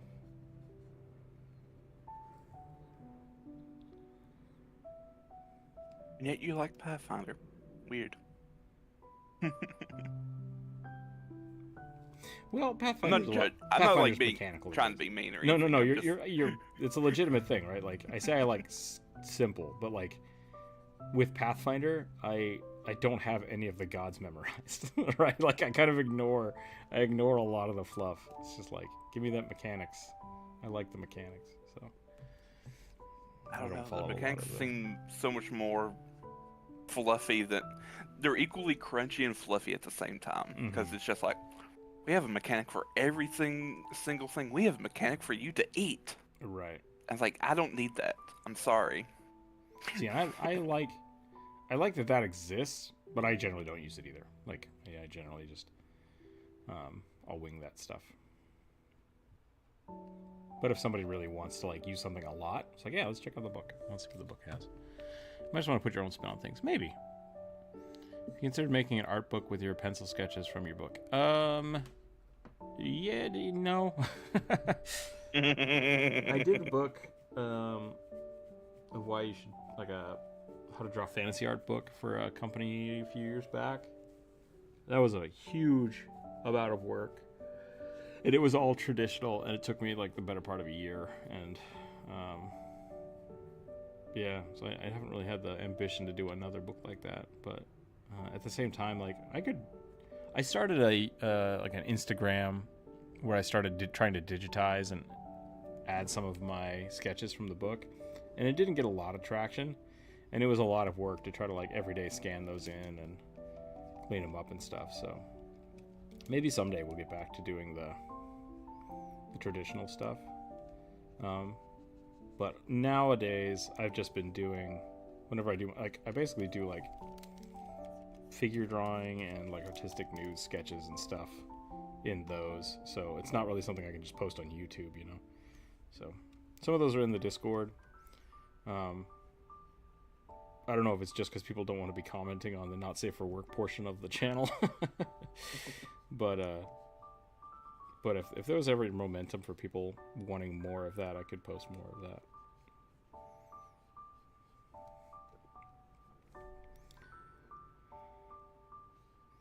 But it really is just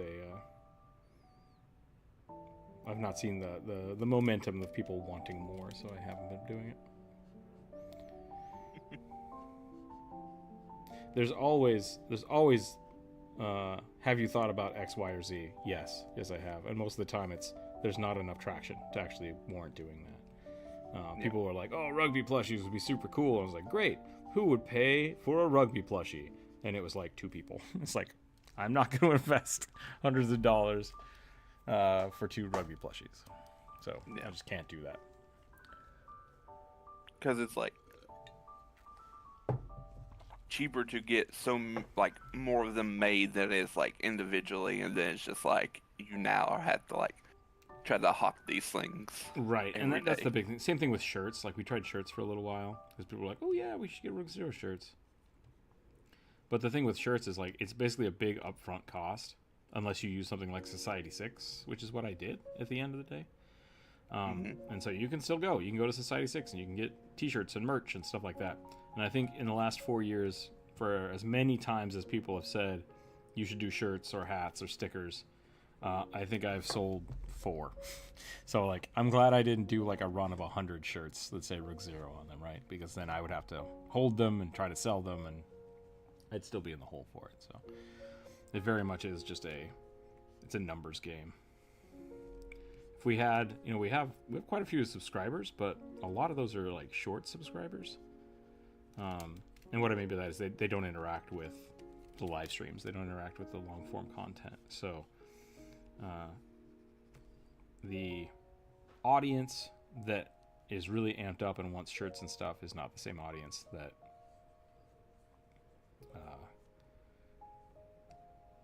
is all of my subscribers. Yeah. So it's not a good metric to be like, oh, I got 20,000 subscribers, I should buy 500 shirts, because that's not what it is.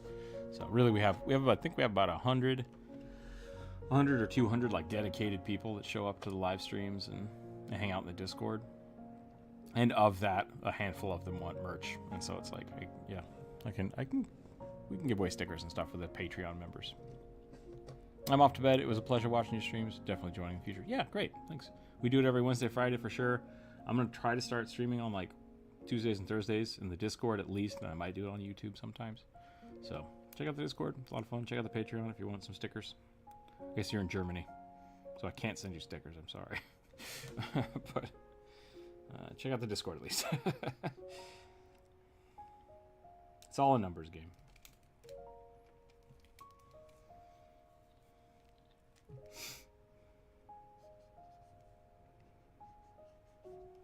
Yeah, the plushie thing is a really cool idea. Because like a lot of YouTubers were doing that a little while back. There were a handful of companies that would essentially like you develop a prototype. You'd pay them to develop a prototype, and then if you liked it, you would then start like a Kickstarter for it, and then they would just ship the stuff out. It's like that's really cool. That's a great way to do that.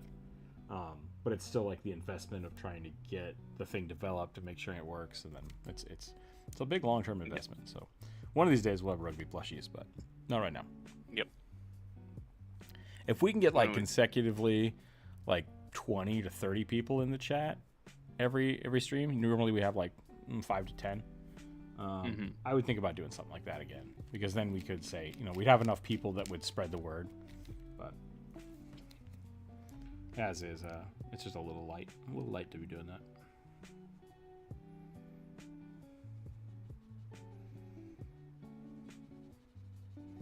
But rugby plushies would be really fun.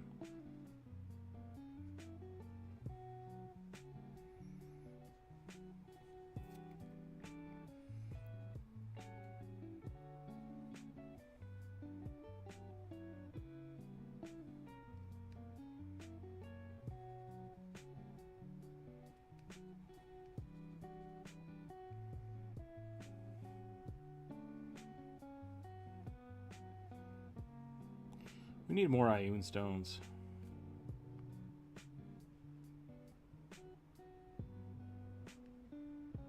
I mean, Pathfinder 2nd Edition has a ton of them that I can't think of any uses for. I'd like free stats, please. Here you go. Yep, nope, they don't do that anymore. Like, would you like to have a 1-point bonus to this very niche skill, society? Yeah, right. Like Which I think is supposed to be history now. I guess those just give you history. I guess that makes sense thematically, but like, that's not fun. Yeah. I mean, there's probably more that do more unique things, but yeah, a lot of them are just like, if you have this and you're invested in it, you have such and such minor bonus and can maybe cast a spell. That's funny. I like the Ioun stones that have a spell in them. Like, that's just a cool, like, you reach up, touch the stone, and then shoot lightning at somebody. Like, that's a cool concept, and I really love that. Wish my day job made enough money that I could pay a stipend to all creators whose stuff I just continue making drops. Yeah, that would be great. That's that's the dream, right? For a while, like, Patreon was doing really well for a while. Back when I was making why you should play videos every 2 weeks. But man, that the good old days. Yeah, the good old days when I wasn't burnt out all the time. Which I'd like to start doing that again. Which is, no, I was gonna say, weren't you working at the time? But no, you wasn't. It was because during COVID. Yeah, it was during COVID.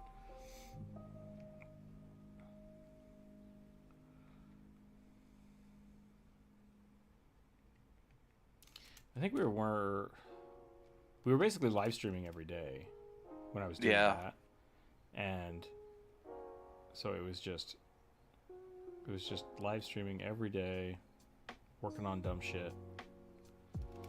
The viewer suggestion really, it kind of was a time sink for me, because I basically took Wednesdays and Fridays and worked on other people's stuff all day, right? Like, which isn't bad, because people are interacting with it, people are checking out the stream, and it's great, and that's good, and that's why I kept doing it. But it really did hamper my ability to just like sit down and work on a video.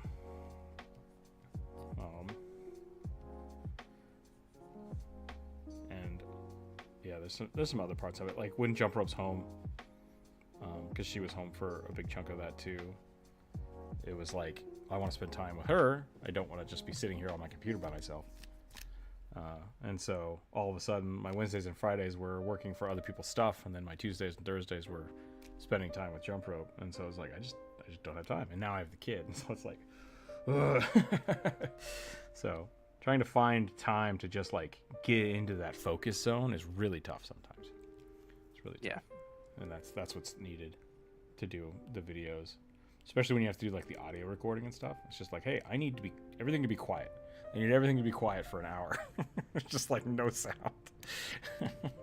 And that's tough. So I like making the videos, but the traction on them has slowed significantly since the YouTube Shorts became the big shebang, you know?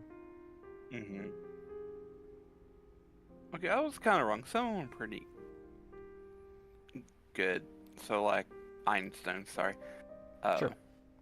One of them, you gain resistance 3 to persistent damage.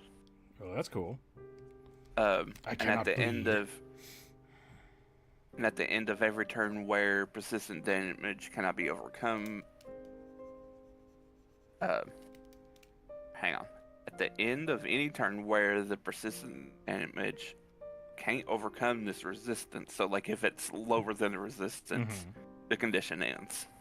Gotcha. So if you bleed 2, but you have resistance 3, you just stop bleeding. That makes sense. Yep. That's pretty cool. And Actually, I when like that. you It's good stone. have it in a resonator, which is like the Pathfinder compass thing, allows you to cast Stabilize as a cantrip. Compass thing? Yeah, so for you What? to cast Iron Stone spells, Ooh. they have to be in a Pathfinder. I think they're called Wayfinders, which is just a compass. Okay, interesting. So you pluck it out of the air and put it in an object that lets you cast a spell from it. Or you just have it already in there, because like I think you can, like if you have it in a Wayfinder, you also have it like attuned to you, Okay. so you don't have to have it like in the air. Gotcha. Okay, that's kind of cool. Yeah, because like that was one of the things with Ioun stones back in the day. It was just like, yeah, I've got 15 rocks floating around my head, and they all do different things. It's like, what? Mm-hmm. They were just kind of free floating items, right? Like just whatever you wanted. And so I like that idea that basically you can have them, but you can like really focus on one. Have one be your primary thing. Yeah. That's pretty neat. And a flashlight attached. Yeah, like that was the other fun part, having just like one that glows, just flicking that on. Oh, it's a combination of exploration tools. It also has a flashlight attached. Oh. Yep. I used to have Ioun stones that of like glow, right? And you just turn it on and cast light. That was fun. That was really fun. Yeah. And there's a bunch of different like specialized ones. Mm-hmm. I think one that lets you have like 2 stones embedded into it. Interesting. Can you not just equip Ioun stones passively anymore then? I think you can, but like I don't think you can like use their spell stuff. Okay. You just get the passive ability from them. Yeah, let me see here. Okay. Cool. Yeah, when you invest in one of these precious or precisely shaped crystals, the stone orbits your head instead of being worn on your body.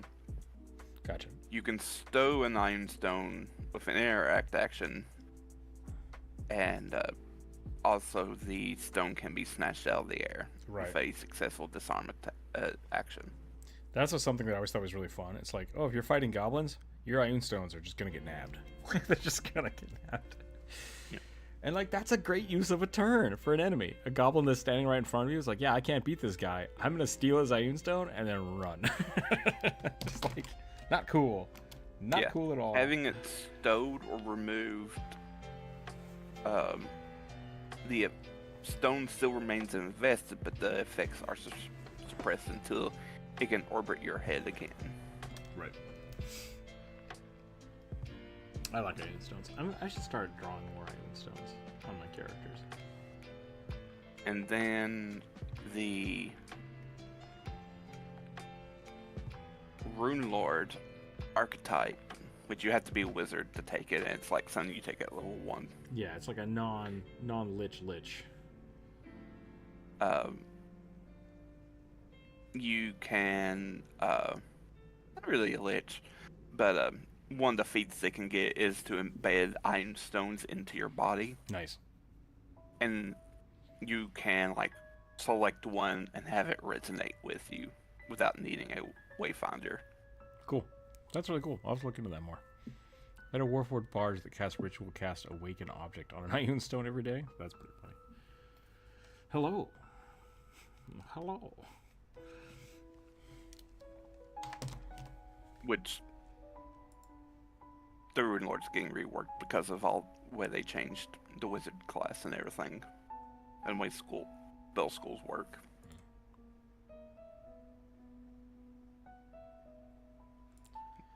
I think I'm probably about to call it here. Okay, yeah. I think it's time to make lunch, take a break.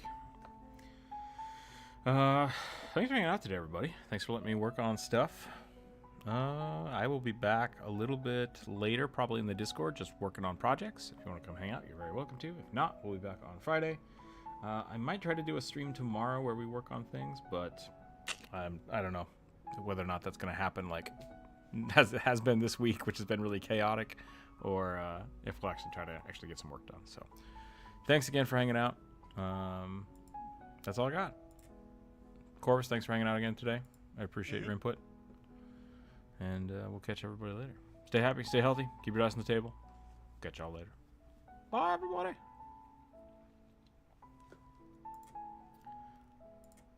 I did not mean to leave the call. Sorry about that. Wrong button.